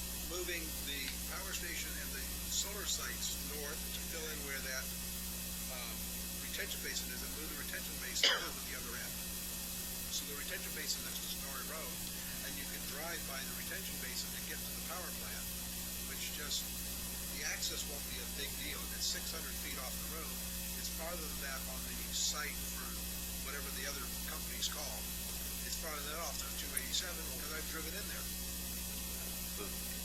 Mr. Chair, Gilbert, Mr. Boland, I think one of the things you run into, and the only reason that I can speak with any certainty with regards to the Alta survey, and I want to clarify, there's a difference between, I think most of us acknowledge, but an Alta survey doesn't necessitate physical facilities.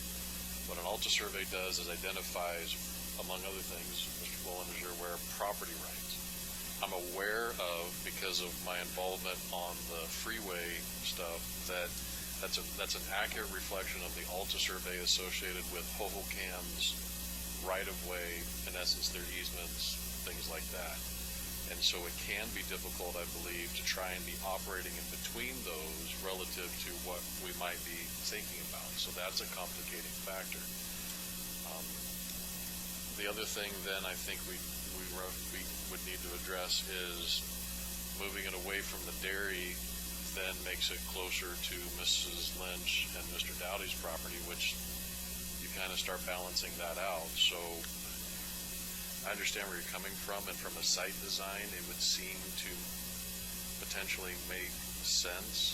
My concern, though, is that the complicating factors of the right-of-way that exists for Hohocam and their ability to say yes or no based on what Story would then have to do with, as we pointed out, crossing utilities underneath, over, could present some complicating factors. It's not trying to dissuade, it's just an acknowledgement for the record that that's a complicating factor.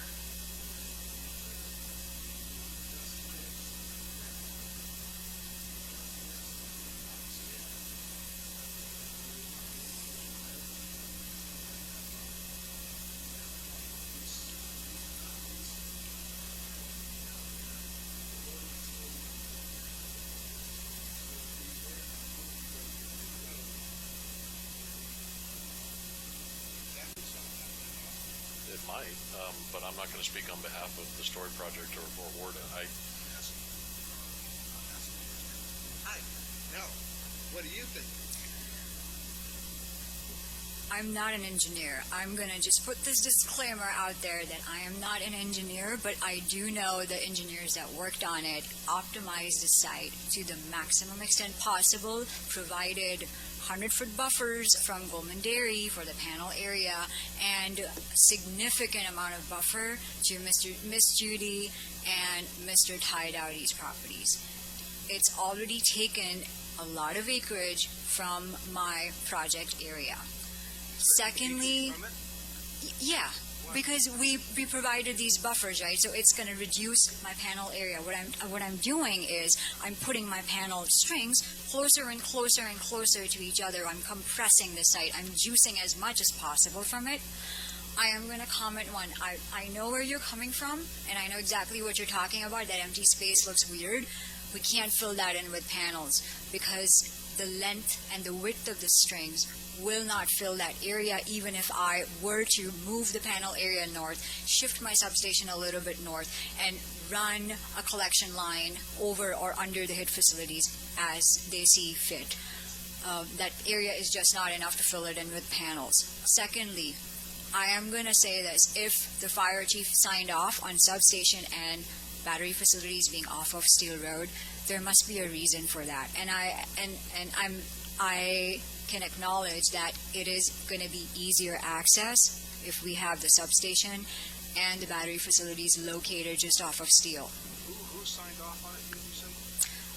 As Mr. Lopez just said, that the fire department looked at it, the access and everything. Fortunately, we're here to look at all of that information, and that's why the city has this committee to look at that, is to oversee things for Chief Dillon and for everybody else. And I just think it would be safer to get it farther away from both. And you shouldn't lose any panels. I'm not trying to do. I understand what Mr. Leonard has said here, and that the retention basin needs to stay where it is due to the canals and the right-of-way for the Alta survey. What I'm now saying is I've changed my mind and said switch just the panels that you have in that block down, put the solar, the transformers or whatever this stuff is, put that up in the middle. So it's, instead of it's on one end, it's in the middle of the thing, away from the road a little bit. It's going to be a few hundred feet, whatever it is. But that 400, 300, 500, 600 feet is that much farther away from the house. And I'm not sure that right now, there's a fence around the other people's site. A fence you can't see through. Is that correct? On the whatever the other company is that's south of you? Saint? Is it Saint Solar? You're going to put a big fence around yours too, so it can't be seen, I assume. When you say can't be seen, it's a chain link fencing, so you can't see through it.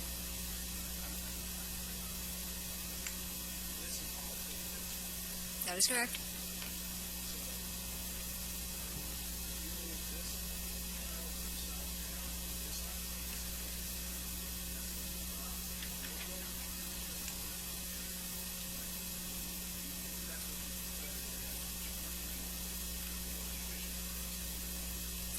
It's not the most efficient purpose for me.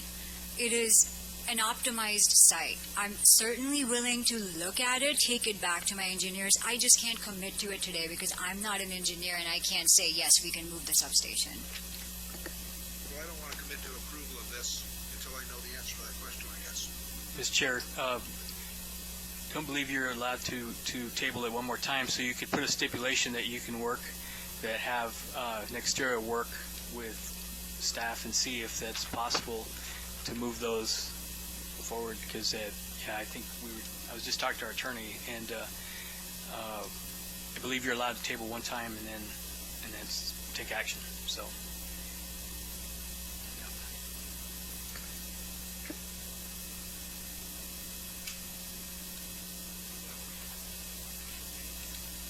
That's fine. I'm good with that.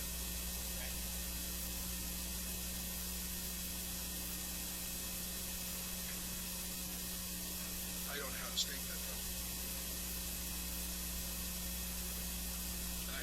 legal advice, please? So we can add a stipulation that the applicant will work with staff to use all reasonable efforts to see if it is physically possible to move the, if I'm hearing you correctly, essentially just swap the panels and the station. That's correct. Is the applicant in agreement on that? Yes, I agree. Actually, I'd like to add a thought. We're talking about a safety issue, not an aesthetic concern. So obviously, we've got the presence of Steel Road, which serves as a buffer in and of itself that provides a safety factor. We've talked a lot about the fire department's approval of this case already, and we know that comment 6 in the staff report from October 21st specifically provides for an extra fire safety measure we've incorporated into the site plan. It's not germane to this issue, but it does indicate the fire department looked at the case. Correct. So I would like any stipulation to specifically reference fire department input. Because if it turns out that they do want it next to the road so they can get to it fast, if that's their concern, I think we all want to defer to that. I'm not saying that that's what they said, but I'm saying it's possible. Right. Commissioner Boland, is that agreement for your stipulation? If fire has an issue moving this station and swapping it like you're suggesting? If fire has a safety Correct. issue with moving it, and it's physically possible to move it, as that needs to be the stipulation. I'm sure that the fire chief will look at that. I'm sure he looked at that before, but I'm not sure he considered the possibility that it could be flopped a little bit farther away from somebody, and it probably will make it less interesting to vandals or anybody else coming along that steel road from messing with that area if it's not right next to the road. So I think in all cases it'd be better for it to be moved. But yes, a stipulation stating that if it's physically possible to move it, and it is not a safety concern to the fire department, that it should be done. Okay. Yep. So noted. Do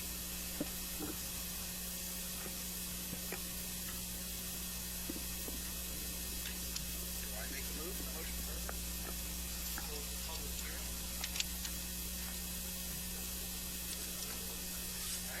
Thank you so much. I really appreciate your time.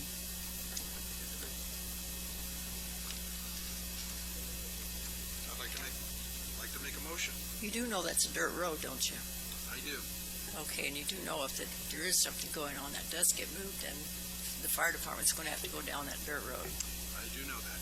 Okay, you know how many big old potholes are in that road right now without rain? Okay, I'm just throwing that out there. I'm not saying don't do anything. I'm just be aware. Well, the steel road is going to be chip sealed, so the only road they're going to have to go down is... Steel road's already paved. Right, it's paved. Right. But the only road they're going to have to go down is on their own land, the 500 or 600 feet from the road over to that facility, as far as I know. Which is right beside that railroad tracks, which is a dirt road, which has got all the potholes in it now. But it won't have when they get it developed, because they're going to have it to bring the you are? trucks in. That equipment does not just roll over dirt roads easily. They're going to have somebody Okay. to fill them in. Okay. Mr. Chairman, I'd like to make a motion. Cool PZ 210819. I move that it is approved with the stipulation that the plants on Christensen Road north of Story Road be set back 10 feet from the right-of-way, and that the power substation located on, I believe that's Steel Road, be moved farther away from the road, and the pictured solar panels be brought closer to the road so it's flip-flopped if it is physically possible to do, and that it is approved as does not cause a safety concern with the Coolidge Fire Department.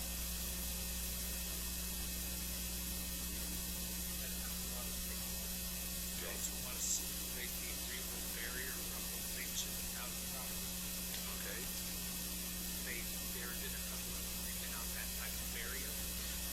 boundary be changed so that it is agreeable to both the Lynch and Downey properties as has been discussed here at this meeting this evening.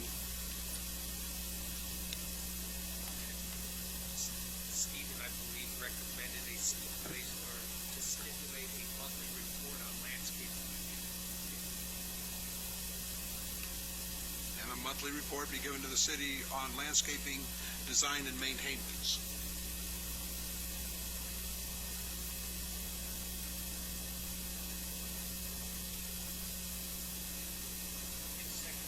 Second. Favor? Aye.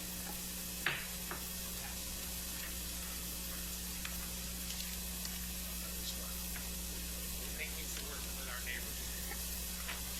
No problem. I really want to thank the commission. Really appreciate it. Thank you, Mr. Ryan.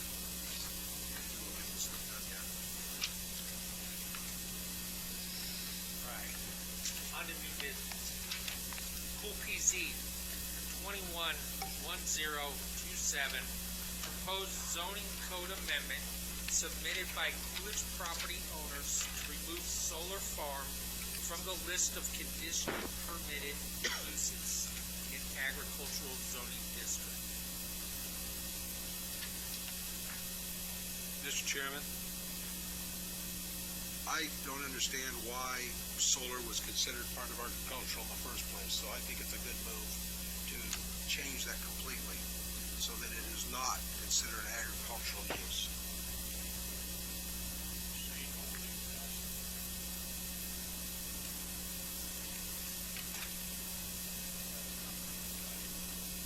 No, I don't see where it's an agricultural use. It's an industrial use, not an agricultural use.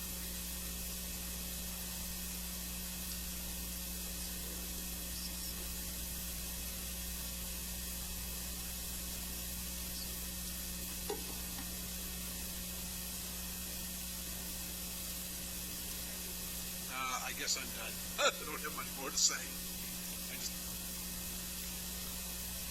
Mr. Chair, yeah, and this is ours. Let me just cover this real quick. Our zoning code has an allowance where citizens can submit an application to have a change considered the zoning code under Section 1908, and this is done by Mrs. Debbie Neely, Mr. Noah Hiscox, and they presented that to me as zoning administrator. So I processed it, and then I'll bring it before you after you would go to council, and Mrs. Neely's going to make a presentation, a few slides, and then at the end we'd like a chance to comment as to why the solar was put in ag and the reasoning behind that. I have a staff report I believe I submitted. That way everybody can hear it, and then we have a request at the end. All right, thank you.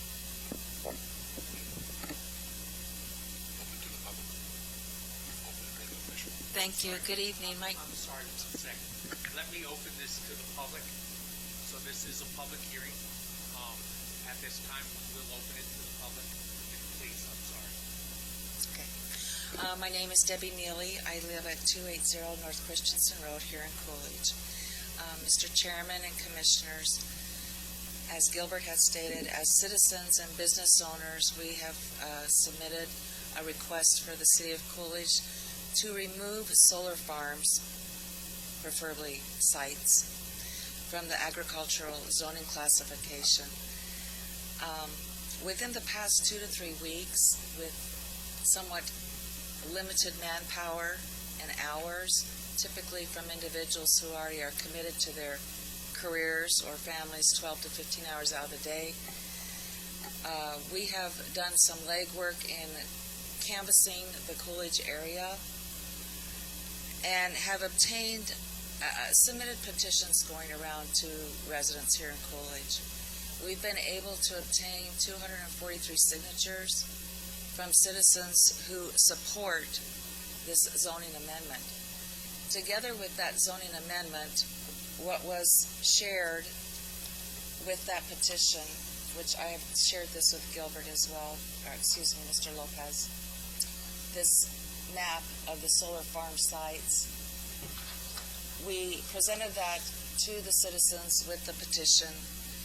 In conjunction with the amendment for the zoning classification, there were 2 other items that we had proposed, and I believe that was also submitted with this request, that the city impose a stop of further approval for the development and building progression of solar sites identified on the City of Coolidge Solar Farm site map involving the 3,332 acres, and that the city mandate a 5-year moratorium on the issuance of use permits under any zoning category for additional solar sites in the City of Coolidge. A vast majority of people who looked at this map and that I and many others had discussions with weren't even aware of what the city has done here for one reason or another. They were angry and frustrated that almost 9,000 acres have been dedicated or permitted or zoned. I'm not sure if I'm using the correct terminology, so bear with me. Or approved, I guess I should say, for solar sites.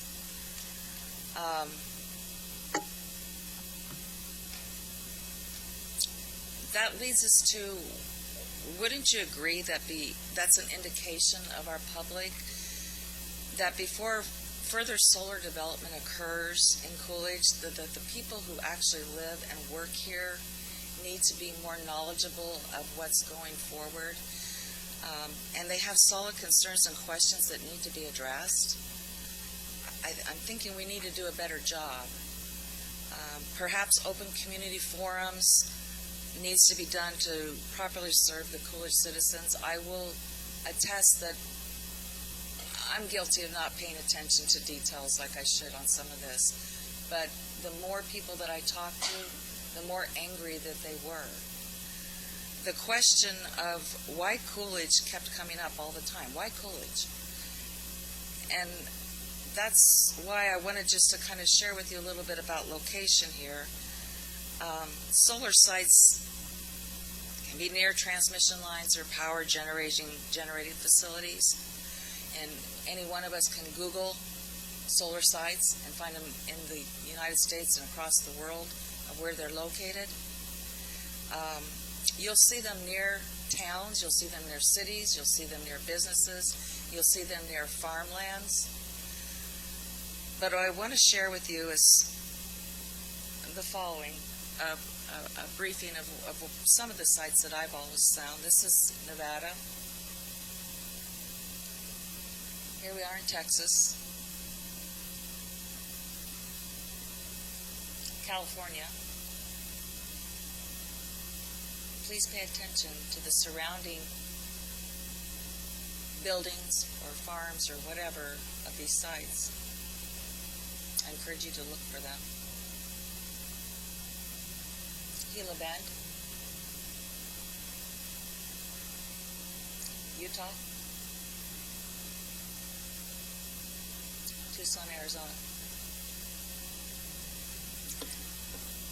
The point we're trying to convey, and it's my understanding that this is the walls where these decisions first somewhat take place, is solar sites can be built and do exist in locations that are a lot farther from the homes and businesses and farms that those have been permitted for here in Coolidge.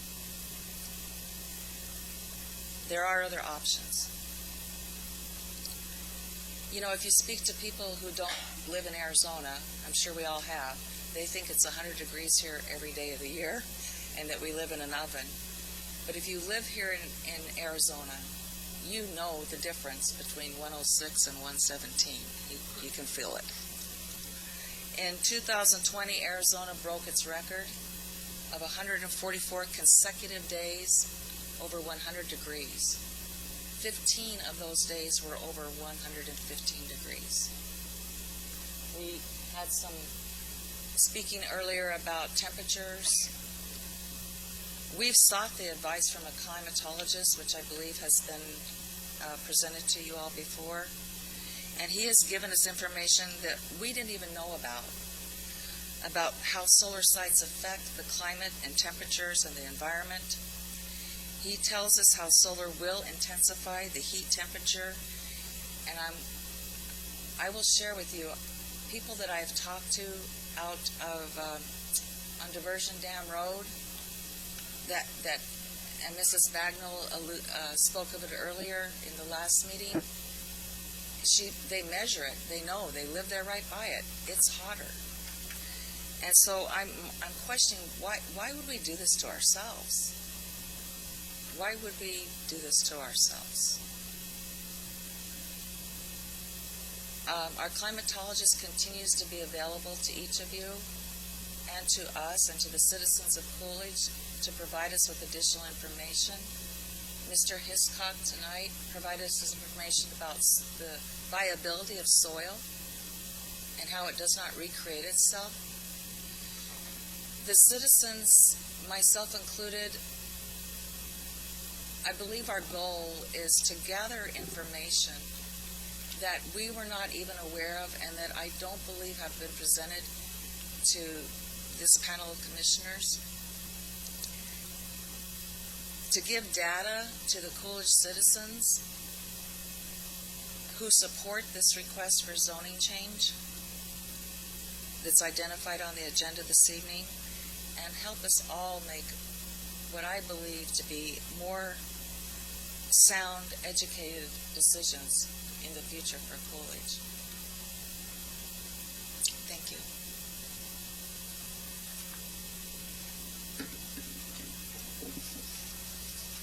Mr. Chair, if I might, a comment and a question on the presenter. First, well done. A couple of things that you said that I think point home to what we try to do here, at least what I think we're supposed to do here, which is the opportunities we have to gain more information, to be more informed, to be more educated about, among other things, land use, the appropriateness of the balance, I think, are things we should all strive for. But one of the comments you made was with regards to the public and their involvement. So I'm curious what your thoughts are when we talk about how the public is or is not interacting with these types of opportunities. You have, like you mentioned, and I appreciate, because sometimes I don't use the correct terminology either, and that's where Mr. Lopez wants to throw something at me, is we talk about the general plan and these types of public hearings and the opportunity to present these types of information. I'm curious what your thoughts are on how much more the city or other officials can do with trying to get the community engaged, because very often, right, it's not until it directly impacts you that you become concerned. So one of the questions, and I ask myself this, but I'm curious, again, how the city can be better about interacting or getting folks interested in the general plan and the zoning and these types of activities. I have some ideas. I know it's difficult, whether you're in a volunteer situation or whatever, it's very difficult to get people to participate and pay attention until you're absolutely correct. It does impact them directly. But I do believe that there's a lacking of information, whether it's publicly, specifically dealt to people who are in the area, or perhaps more with businesses, perhaps more through the chamber, perhaps more with forums that we can have within the city that encourages people, myself included, to be more involved, to be more active, and to have knowledge about these items firsthand before they get to a quote-unquote crisis period. I think that would alleviate a lot of the frustration and anger of the citizens, and it would alleviate a lot of the protests or communications that you all have to sit through as well. A lot of those issues might be resolved before they ever make this room. Thank you very much. Brenda Hiscox, P.O. Box 309, Coolidge, Arizona, and thank you, Commissioner, to address your question. Today, I ran into a trouble installing a sink. So I did what we do. Went to the Coolidge community page, and I said, help. Anybody know how to cut tile? I got to put a sink in. I got a bunch of names. I got a bunch of referrals, just like that. Had a guy at my house by 3 o'clock. I needed a fence built. My old fence guy didn't respond. I tried and tried and tried. Took a picture of his fence, put it on the Coolidge community page, I said, hey, anybody know how to build a fence like this? I need a reputable fence guy. I got about 12 names within an hour. Every day on the Coolidge community page, I lost my dog. Can you help me find it? Dogs are found all day long. I saw your dog. I don't know if there's a dedicated Facebook person for the city of Coolidge, but there should be, because that person could tell us what's going on. That person could be in the Coolidge community chat forum. And that person, in this case, me, I worked my butt off on that thing to shut down the Mormon Church solar farm, and I did, because I used the things I had at my disposal, which was communicating through the Coolidge community page. That is really powerful. Putting things in the newspaper, I don't know too many people who actually get the newspaper. And the papers drop down to 3 days a week because nobody reads it. So notices in the paper don't cut it anymore. It's about social media. It's about getting involved with your community on social media. I belong to the Florence community page, the Chandler community page, the Coolidge community page, the Casa Grande community page. I need to know what's going on in my world. That's how I keep track. So I think that would go a long way to helping inform the citizens what's going on with our city and to be involved in the planning and shaping of it going forward, if that helps. Thank you. Thank you, Brenda. The other thing that I was thinking is to establish some type of monthly forum, be it a local business or a facility, encourage people. Now, I know we've been through that and many times have gone through that before and they're not successful. But when there are hot topics or things that can be shared with the community through social media, I think that that would encourage people. If it were at a feasible hour or time so people could attend, you can't hold them at 1 o'clock in the afternoon on a work day and expect a lot of people to show up. But if it was at a time or a date that people could make accommodating on their calendars, that we would probably see a lot more involvement in the community, which is really what we all want. It's what we all want.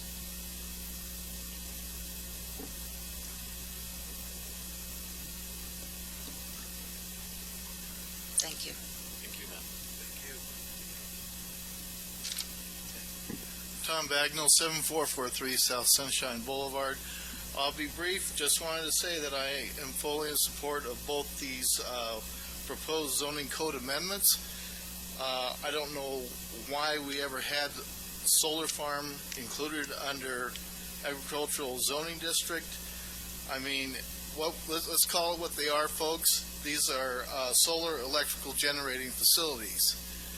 They're in industrial use. That's where they should be, and that's where they should be kept, and that's how they should be treated. So again, I'm in full support of both the Pool PZ 2110-27 to remove solar farm from the list of conditionally permitted uses, and of Cool PZ 2110-30, which is creating an industrial, and I would prefer that we take the word farm out of that, because again, these are not farms, and we call it an industrial solar array overlay zone, because these generate electricity, they're industrial use, they are not farms, they shouldn't be used as one. Thank you. Chairman Halby.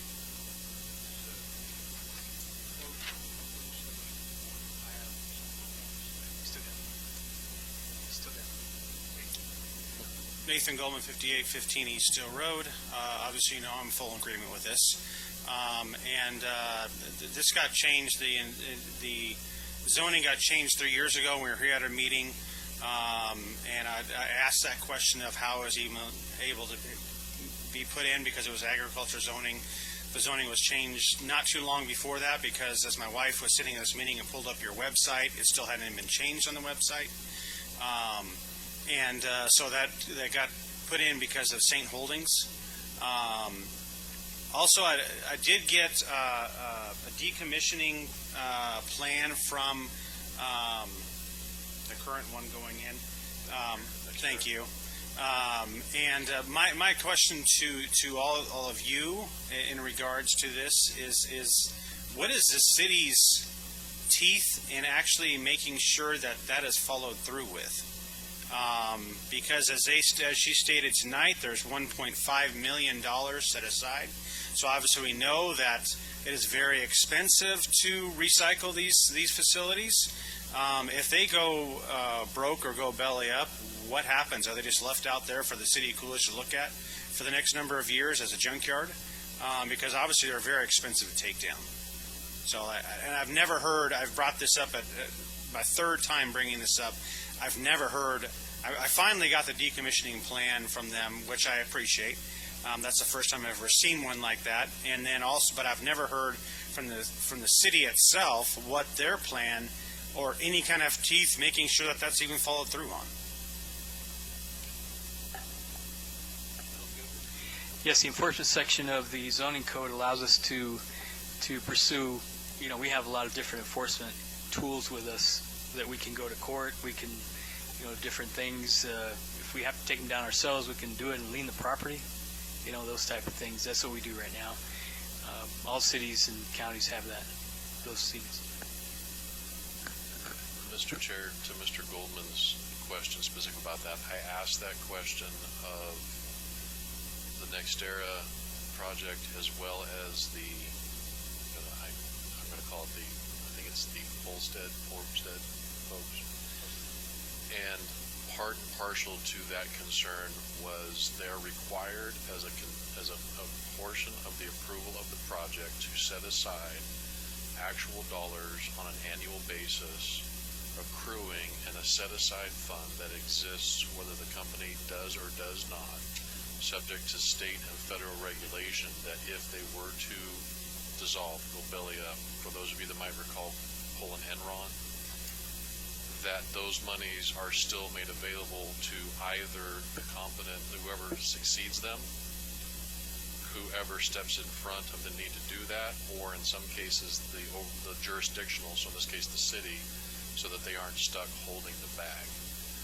In essence, it acts like, as I understand it, an escrow fund, where every year they operate, there's monies that go in, also scaling on how many solar panels go in based on how they're putting it in. So to your point, because while I appreciate Mr. Lopez's response, if there's no one to serve paperwork on, what do? We've been in those situations. And so I'm not saying that's the best answer, but that's the answer I received from them relative to that specific question. And my apologies, I didn't bring it up in my narrative as far as where we were headed, but that's what they responded to me. It's money they have to designate annually in their funding, in their audit, in whatever you want to call it. It has to go in there, or there's a issue related to their licensing and continuing of operation. There's all train work on that. So, speak directly to that point, like you were saying, you believe, but why doesn't the city know? Why don't we know that is set aside, and who's monitoring that to make sure that actually does happen? that's a fair point. I mean, this is in our community for a long, long time. I think we owe it to the people of this community to look into that and to see what we're going to do as a city about that, because they're here to stay. Mr. Chair, we have seen the decommissioning plans for a lot of these, but, so it's like any other business. Like your dairy, if you shut down, do you have a decommissioning plan, or does anybody? So if it's a nuisance to the public and it's a problem, then the city would use all its tools to go after it.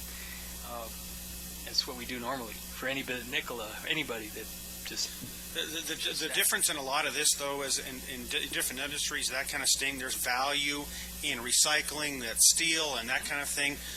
These things, as you heard her say, there's $1.5 million set aside.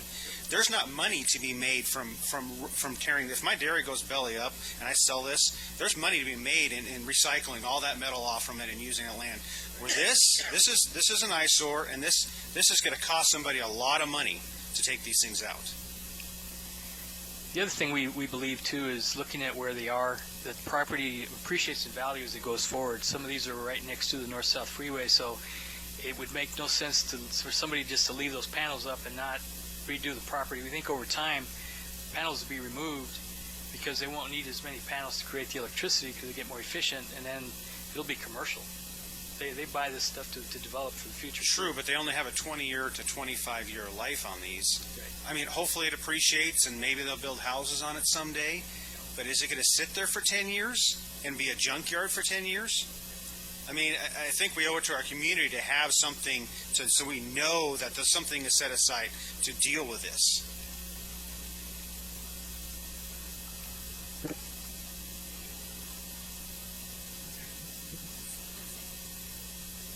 Megan Thiem. I live at 3817 North Wheeler Road in Coolidge.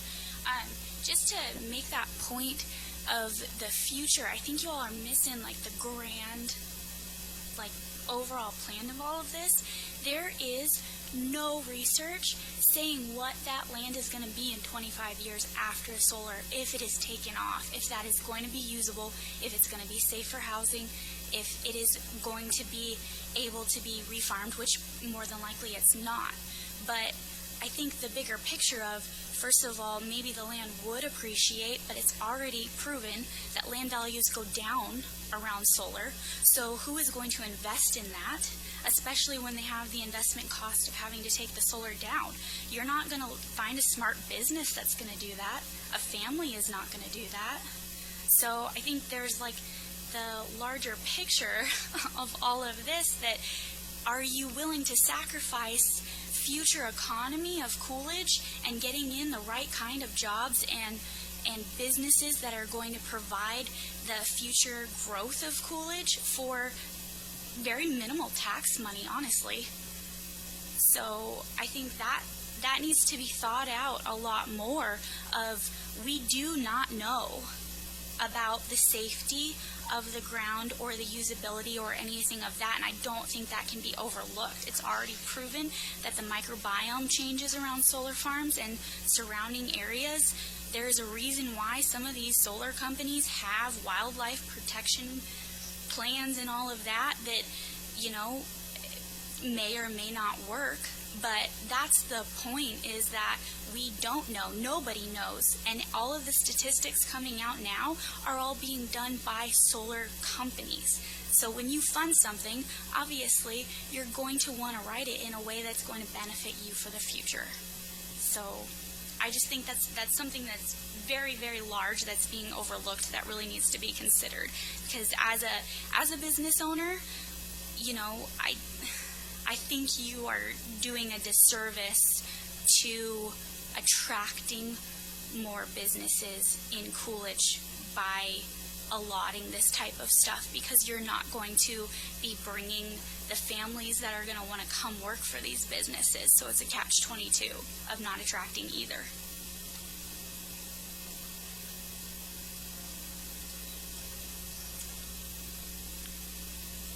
Okay. Noah Hiscox, 1555 East Starview, Coolidge. I'd like to answer your question, Shane. First off, when we got involved in solar, you folks had already approved over 8,000 acres in the city limits of Coolidge for solar. And we weren't aware of it. And shame on us for not being aware of it. And I didn't become aware of it until JD had the stones to come and knock on my door and talk to me about it. And I respect him for doing it. And he's been forthwith and honest all along with us. But that's the first time I was aware of this.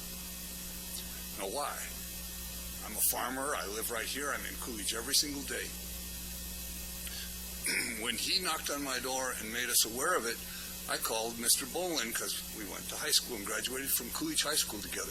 I said, hey, what's going on? I hear you're going to vote.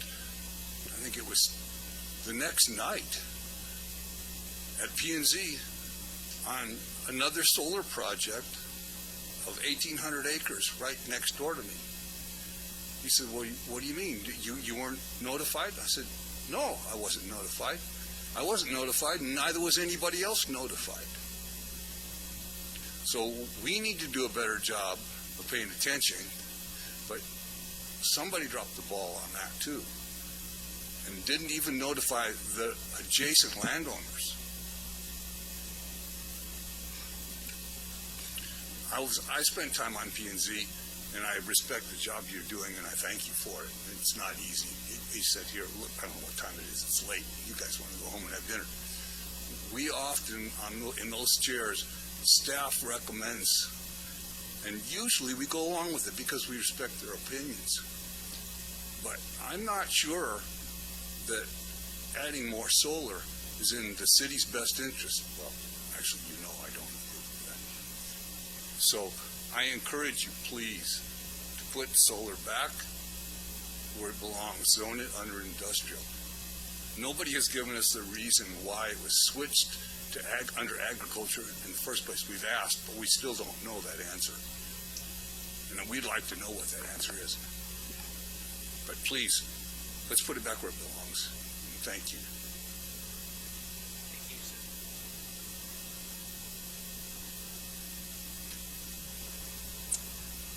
Judy Lynch, 6742 South Christensen Road. Whoa. There you go.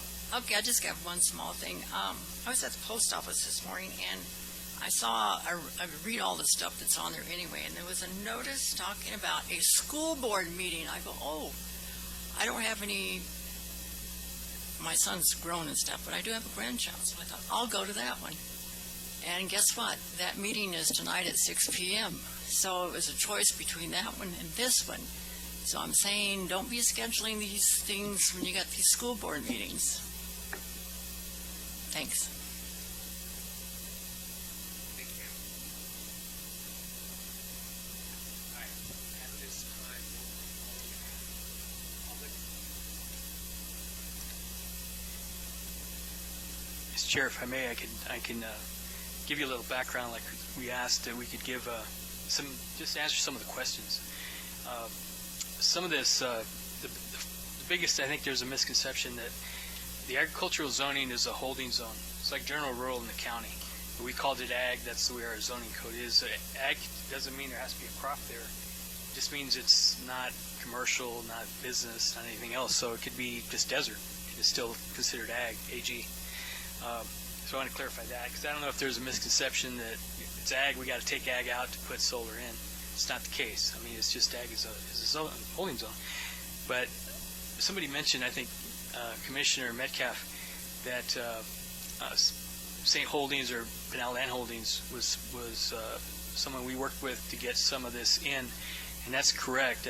When we annexed, I was on the city council when we did this, we annexed 11,000 acres of City of Mesa Water Farm. Most of the solar is on the City of Mesa Water Farm property previously, that Mesa was going to pull the water out, put it in the CAP, and send it to Tucson, and then this property would either be fallow or just developed to something else, because we were working with the City of Mesa to try to help us do economic development, because you're going to take all our water. We want to see some development out of this. You can't just leave us like this, and they bought the property already.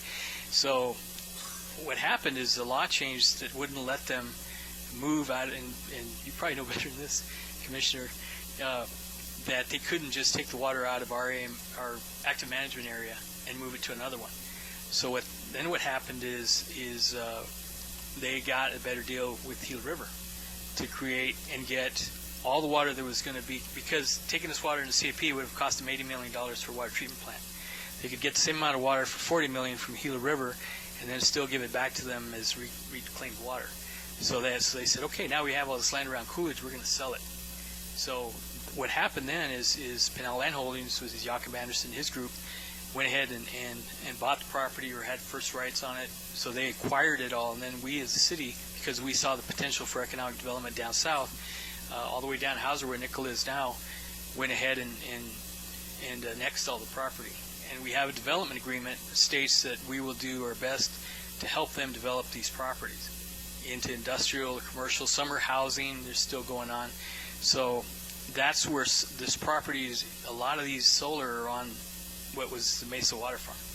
So that just tells you where the history of that is. So the reason we used agriculture, because just as it stated, if you rezone a piece of land, 1,800 acres of industrial, and there's houses there, when that solar panels are done, the zoning stays with it.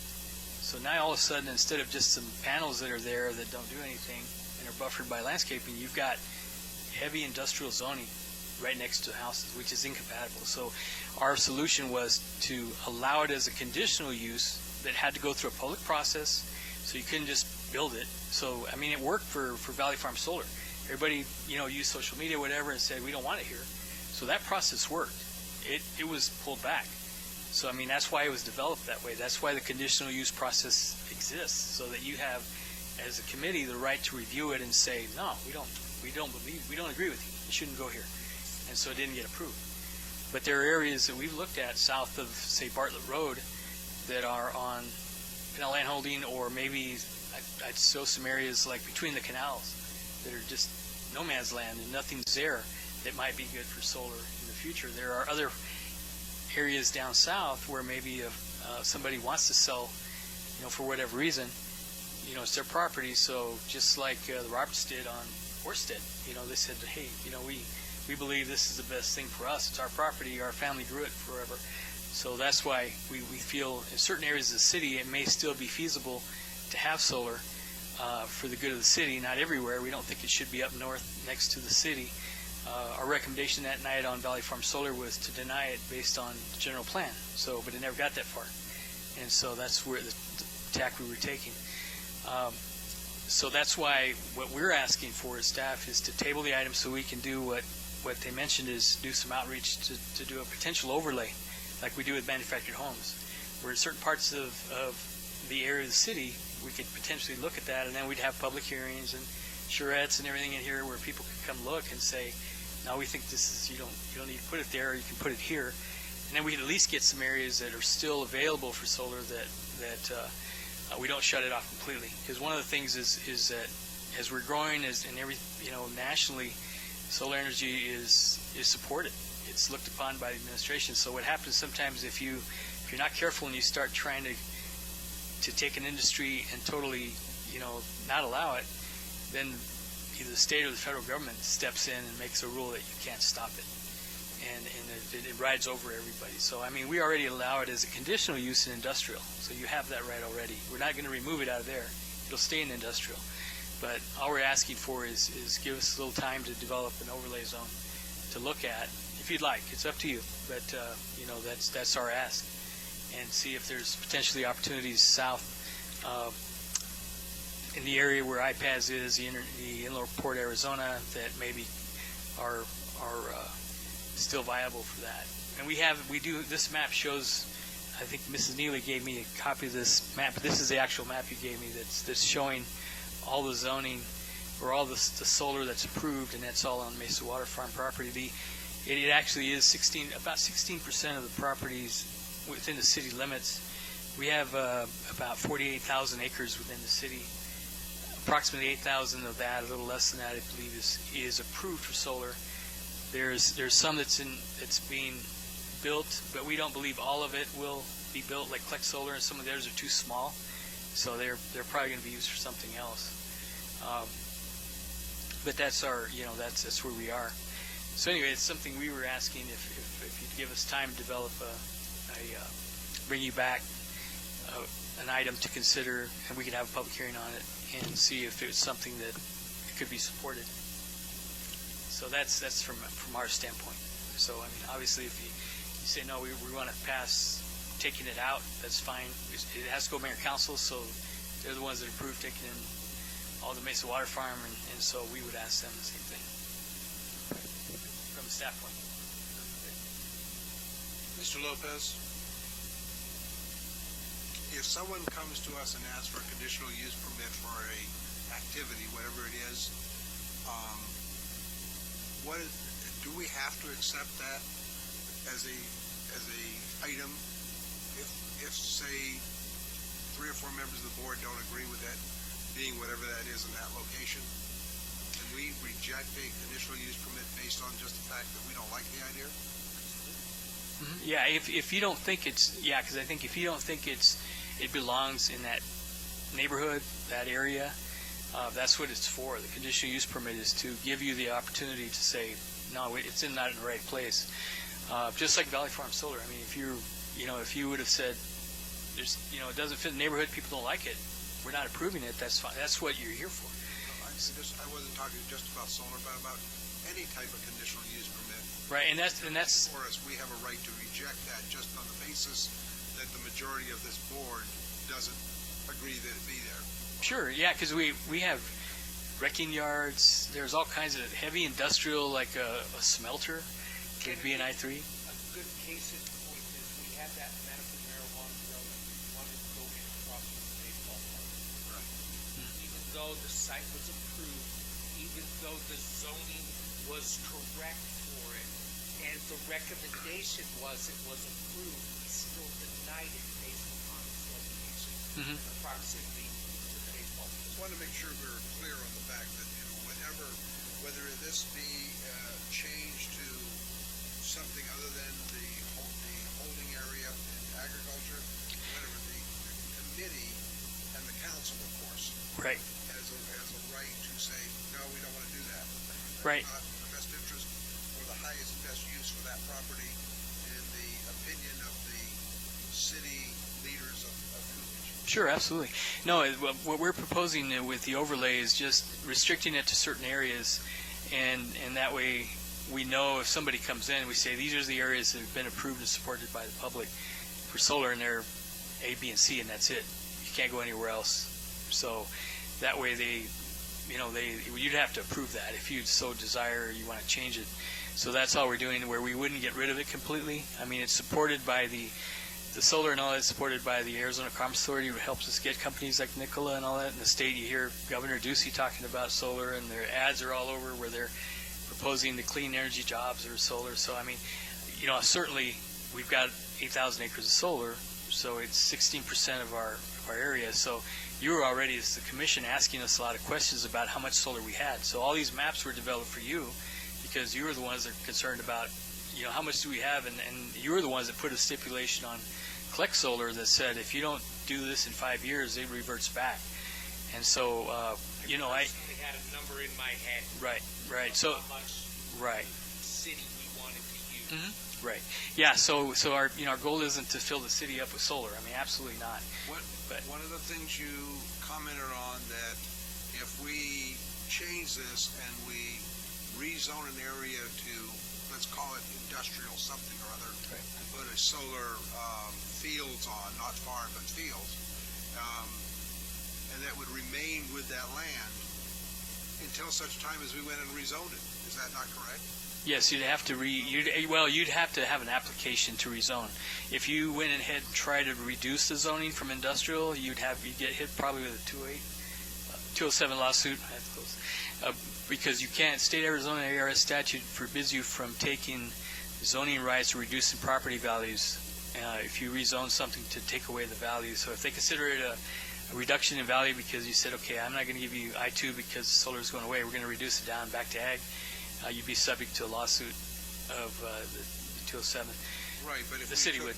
we took that solar field and turned that into a residential subdivision, giving the question of whether you could even do that or would be wanting to do that, but it could be done. Oh, absolutely. Yeah, the applicant. It would be a higher and better use than what we had done as industrial, and I suspect, and right now in Coolidge, subdivisions are of higher and greater value to the land than our industrial parts in Coolidge at this time. It may change, but at this time.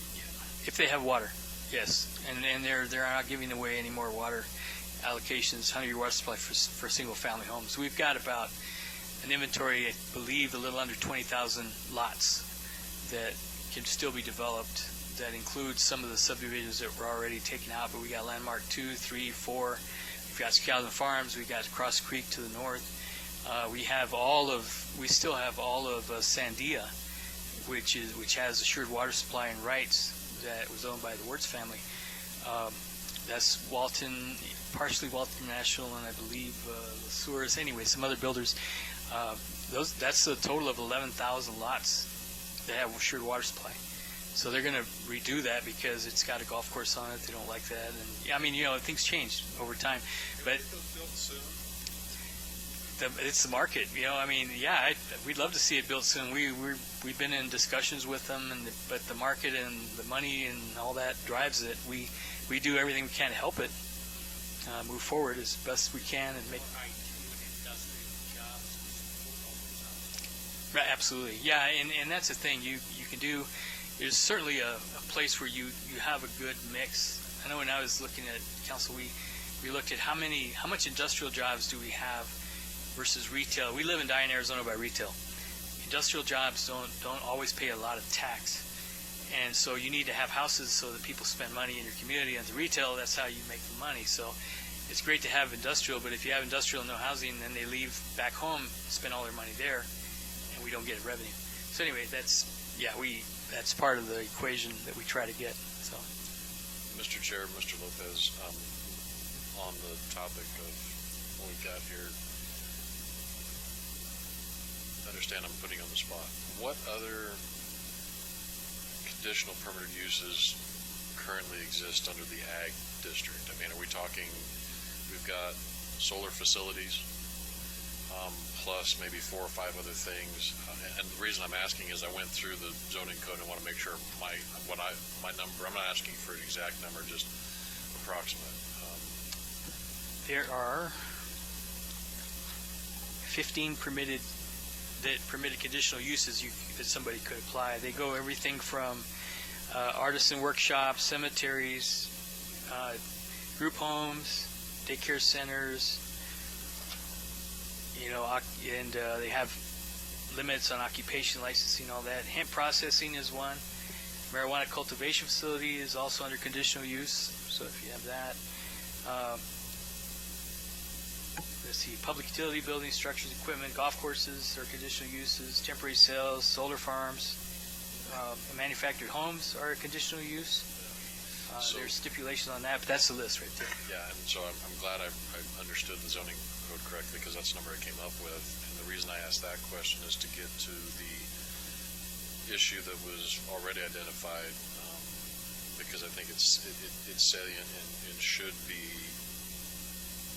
again, brought under daylight, which is the idea that changing that hard zoning to allow for solar leaves you with something that could be undesirable. And to Commissioner Boland's point, then the applicant would be incumbent upon them if they wanted to come in, and we could do that. The difficulty is the Prop 207 issue, which runs exactly at that. And what happened, to the best of my memory, is that municipality did something that we're potentially talking about here. An applicant came in and said, great, you've got industrial zoning, and I want to drop, let's just use the extreme example of smelter. Your zoning allows for it, and the municipality said, no, we don't want that. Actually, what we want you to do is to, and in this case, it was viewed as a down zoning to residential, and all heck broke loose. And so I just want to make certain that I understood purposes related to that, which is we still would be left with the issue of having, which I think is equally undesirable, of a hard industrial zoning in the middle of what are, and I hope the dairy does stick around. I hope all of that happens, with potentially incompatible use coming in relative to the freeway. So I appreciate you highlighting it, because that was one of my concerns looking at this. However, I'll finish my comment by saying the solar facilities in and amongst themselves as a conditional permit in the ag seem to be much more worthy of a conversation, particularly based on what's happening. So I appreciate it being on the agenda. Yeah, and I think the idea was, Commissioner Linder, was that once that solar facility, gets removed, and hopefully with all the panels, that the underlying property is still agriculture. So it's still ag and can be, used for ag purposes, or if somebody then decides to change it, then they could go into residential or business, PAD, so they have different things, or even multifamily, but it would have to go through a process to do that. Whereas if you have industrial to allow that solar facility, then you change the zoning, you're allowing now a lot of heavy uses that we as staff didn't think was a good idea if we're going to do that. Because we wanted a mechanism to allow some solar, but also not do future damage. So that's why we came up with allowing it in agriculture. We thought that would, and at the time it was supported, by everyone. But, we've done a lot of it, so the commission was asking us how much is enough, and let's see the map. So that's where we are. Then this came up. So, but we were already, Commission was already looking at this, and so was Council. They were asking, how much more, so it's a good conversation to have, certainly. And St. Holding was looking at it too, last time he was here. Sure. He said, we're going to start really looking at stopping building any more solar facilities in our area because we've got enough. We've got enough facilities in there now, and we want to start using the land for something else. Yeah. They have some large the heritage property they have. It's conceptual, but of course the water rights issues there. They have a lot of it's under agriculture. They continue to farm it. They're not going to stop. So they're continuing to use the land because they have water rights and they have water at this point. So they're using that. And then, so we're concentrating with them on the area down south of bypass. So they also have some solar that they could use as a data center that's already approved down around Selma Highway and 87 that would support a data center. And then we've had those requests. We're looking at that, and that's already on the books. So if that comes to fruition, that solar's already approved for that way down south. So just so you're aware, those discussions are ongoing all the time. Mr. Chair, Mr. Lopez, my last question for you is, how close are we to initiating the next general plan update?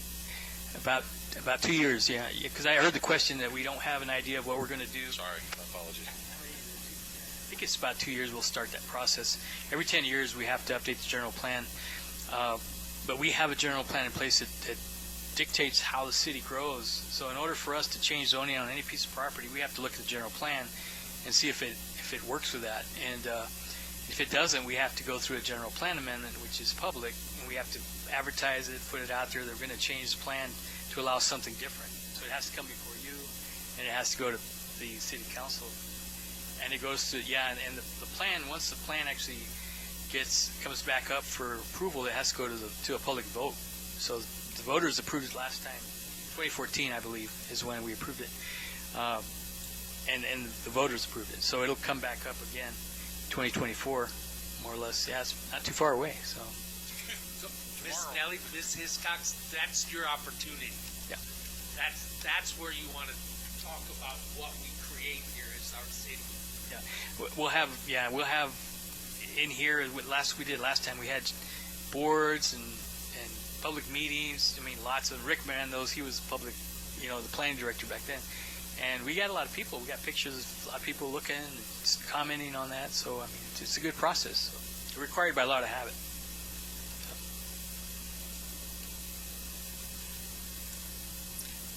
Mr. Chairman, I'll make this quick. Noah Hiscox, I'm still at the same place. I'm not going to go into this tonight because it's already late. But I just want to clear up two issues. Well, let me just assure you. First of all, just because CAP water is going away, agriculture is alive and well. San Carlos is growing all the time.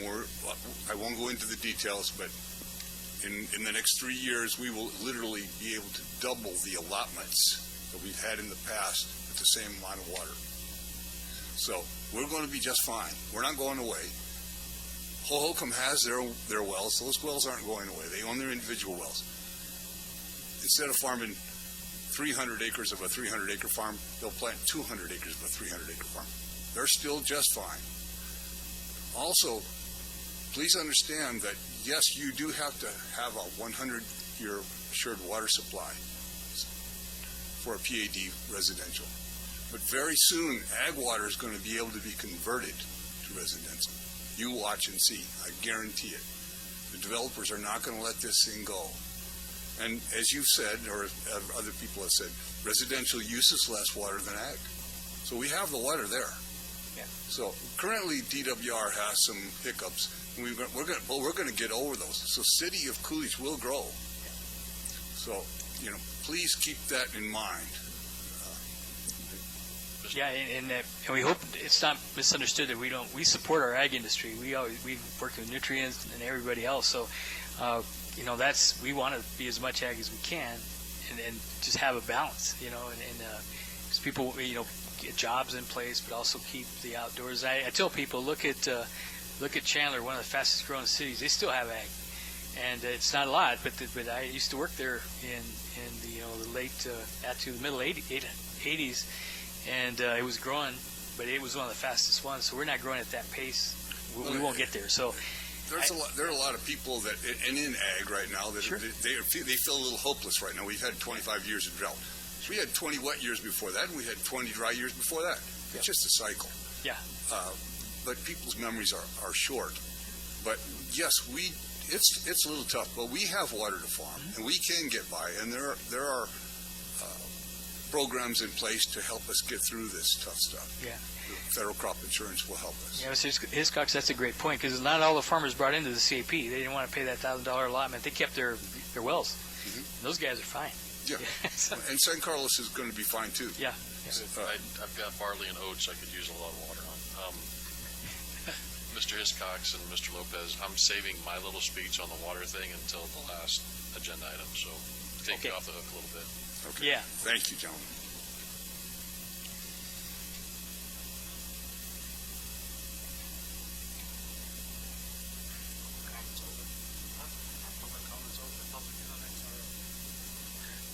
I'd like to make a motion.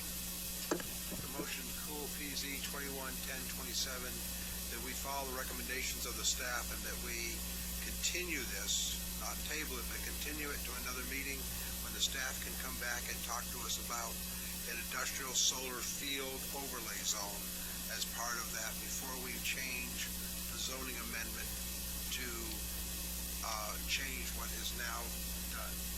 I'd like to know more information about that before we make that. And that's my motion. I second it. All in favor? Aye. Thank you.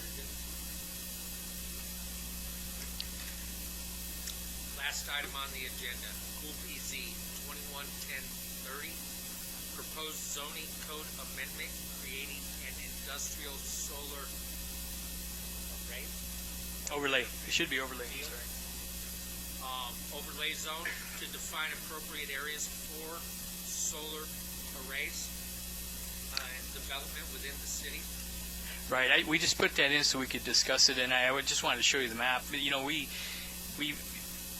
We may have just some really small areas that we would think would still work.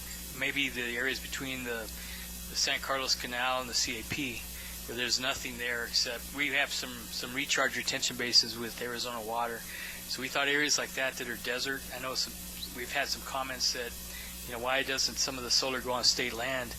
And it is going on state land in other places. So that may be something we could talk to the state land department about, where there's no farming and it's just vacant land that can, we can take into the city limits and protect. They may approve it just out in the state land, but and then they keep all the tax.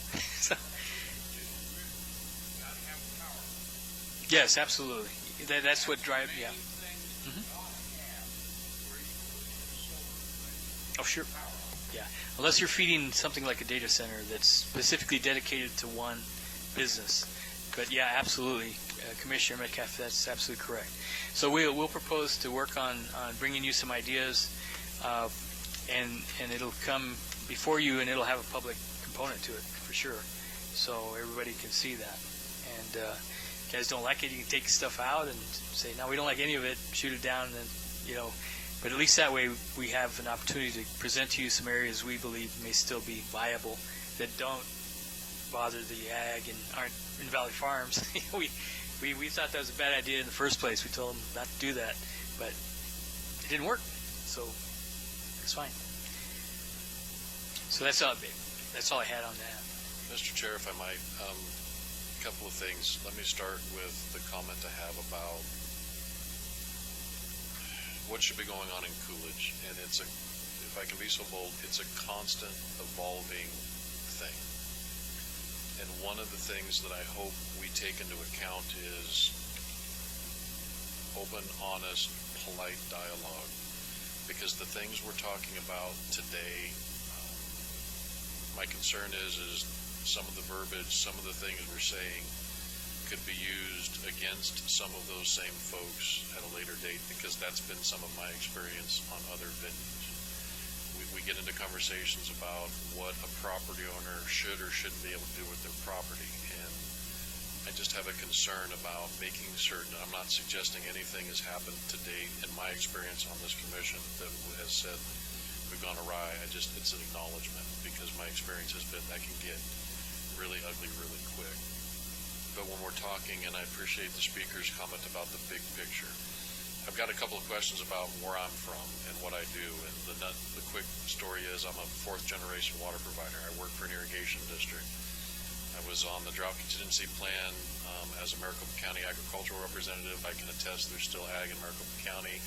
And then through that, in the Arizona reconsultation process, I sort of defaulted into helping represent Eastern Pinal County, because most of the representation on that board is Maricopa, Stanfield, Katy West. I want to affirm that to the public, to whoever's listening, to the record, there are a number of tools in place, current and proposed, to assist Pinal County Ag being not just helped, but maintained. In my role as a planning commissioner relative to water, the big picture is, and this isn't meant to sound stark or to scare, but there are some realities associated with the opportunity to develop outside of ag land. I'll use solar as an example. Solar is an extremely low water use project, and it's going to take projects like solar and projects like the trucking that don't consume the physical availability of water to allow, among other things, and I appreciate Mr. Hiscox's comments, some of the hiccups and some of the gray area associated with where the Department of Water Resources is at. But there's an acknowledgement that the bigger picture is we're not going to develop, nor maybe should we, like those to the north and those to the south. And as we go through these processes, particularly if I'm lucky enough to be here when we go through the general plan amendment, I think we need to keep that in mind. As an example, and Mr. Hiscox is probably aware of this, a couple of years ago, the Department of Resources said that based on future build-out, Pinal County was 8 million acre-feet short of water. They've since backed off of that, but let's just assume that they were 60% wrong. That's still a lot of water we got to find physically to bring the development that we want to bring in a managed and equitable way. And so my comment to this particular agenda item is it's appropriate here, but I think it's also appropriate in everything we're doing when it comes to the comment of water. Because I remember I was involved with the Mesa Water Farms and everything that you're experiencing and what happened there, and that's how quickly the universe can change, particularly on water. But for that purposes, to embolden what Mr. Hiscox has said, ag is still operating, will operate, and there's tools in place to do that. If you want to continue to do ag, you can do ag. What we need to work on is, if you decide that within the boundaries of public comment and the discourse, I want to do something else, that's where the focus has got to start moving, and I think we're headed in a good direction on that. Mr. Chair, that's my comment. Thank you.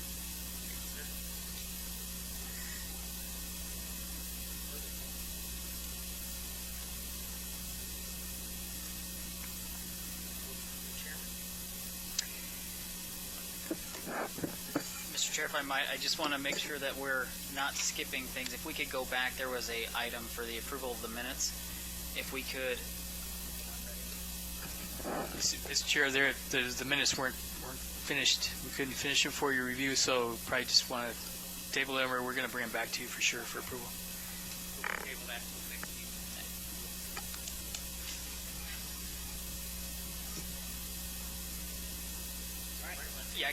Can we take a motion to table those minutes until the next meeting? So moved. Mr. Chairman, I move, I'll second his motion. I move that we table the approval of the minutes of the previous meeting until next meeting. Second. Second. Aye. Aye.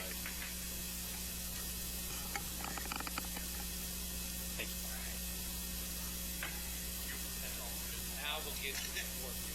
No, just to let you know, there's a lot of activity going on down south in IPAS with the state. Nicola's moving right along. They're doing really well. They've been used. Trucks are starting to roll out of there, the tray. So they're heading to, some are being tested as we speak on the roads. They showed up at the car auto show, down here, so everybody's pretty excited about that. And so we're seeing a lot more ramp up of activity with Nicola, and then we're seeing related businesses are interested in locating here, along with Casa Grande, Lucid also. So it's regional, so we'll have more opportunity. So anyway, everything's going well. A lot of houses, a lot of permits. I know it's late. I don't want to be long-winded, so just want to give you that we're moving forward pretty well with the housing and a lot of developments. And we've got plats that we'll be bringing forward, and some things that are in the works. That's good. We're swamped, which is a good thing. That's all I have. That's all I have, Mr. Chair. Thank you. And I want to thank our Norma and her staff, Sienna, for helping us along with me. Thank you so much. All right, guys. Make a motion to adjourn. I move we adjourn. Second. All in favor? Aye. Thank you all. Have a good night. Thank you very much. Thank you very much for coming.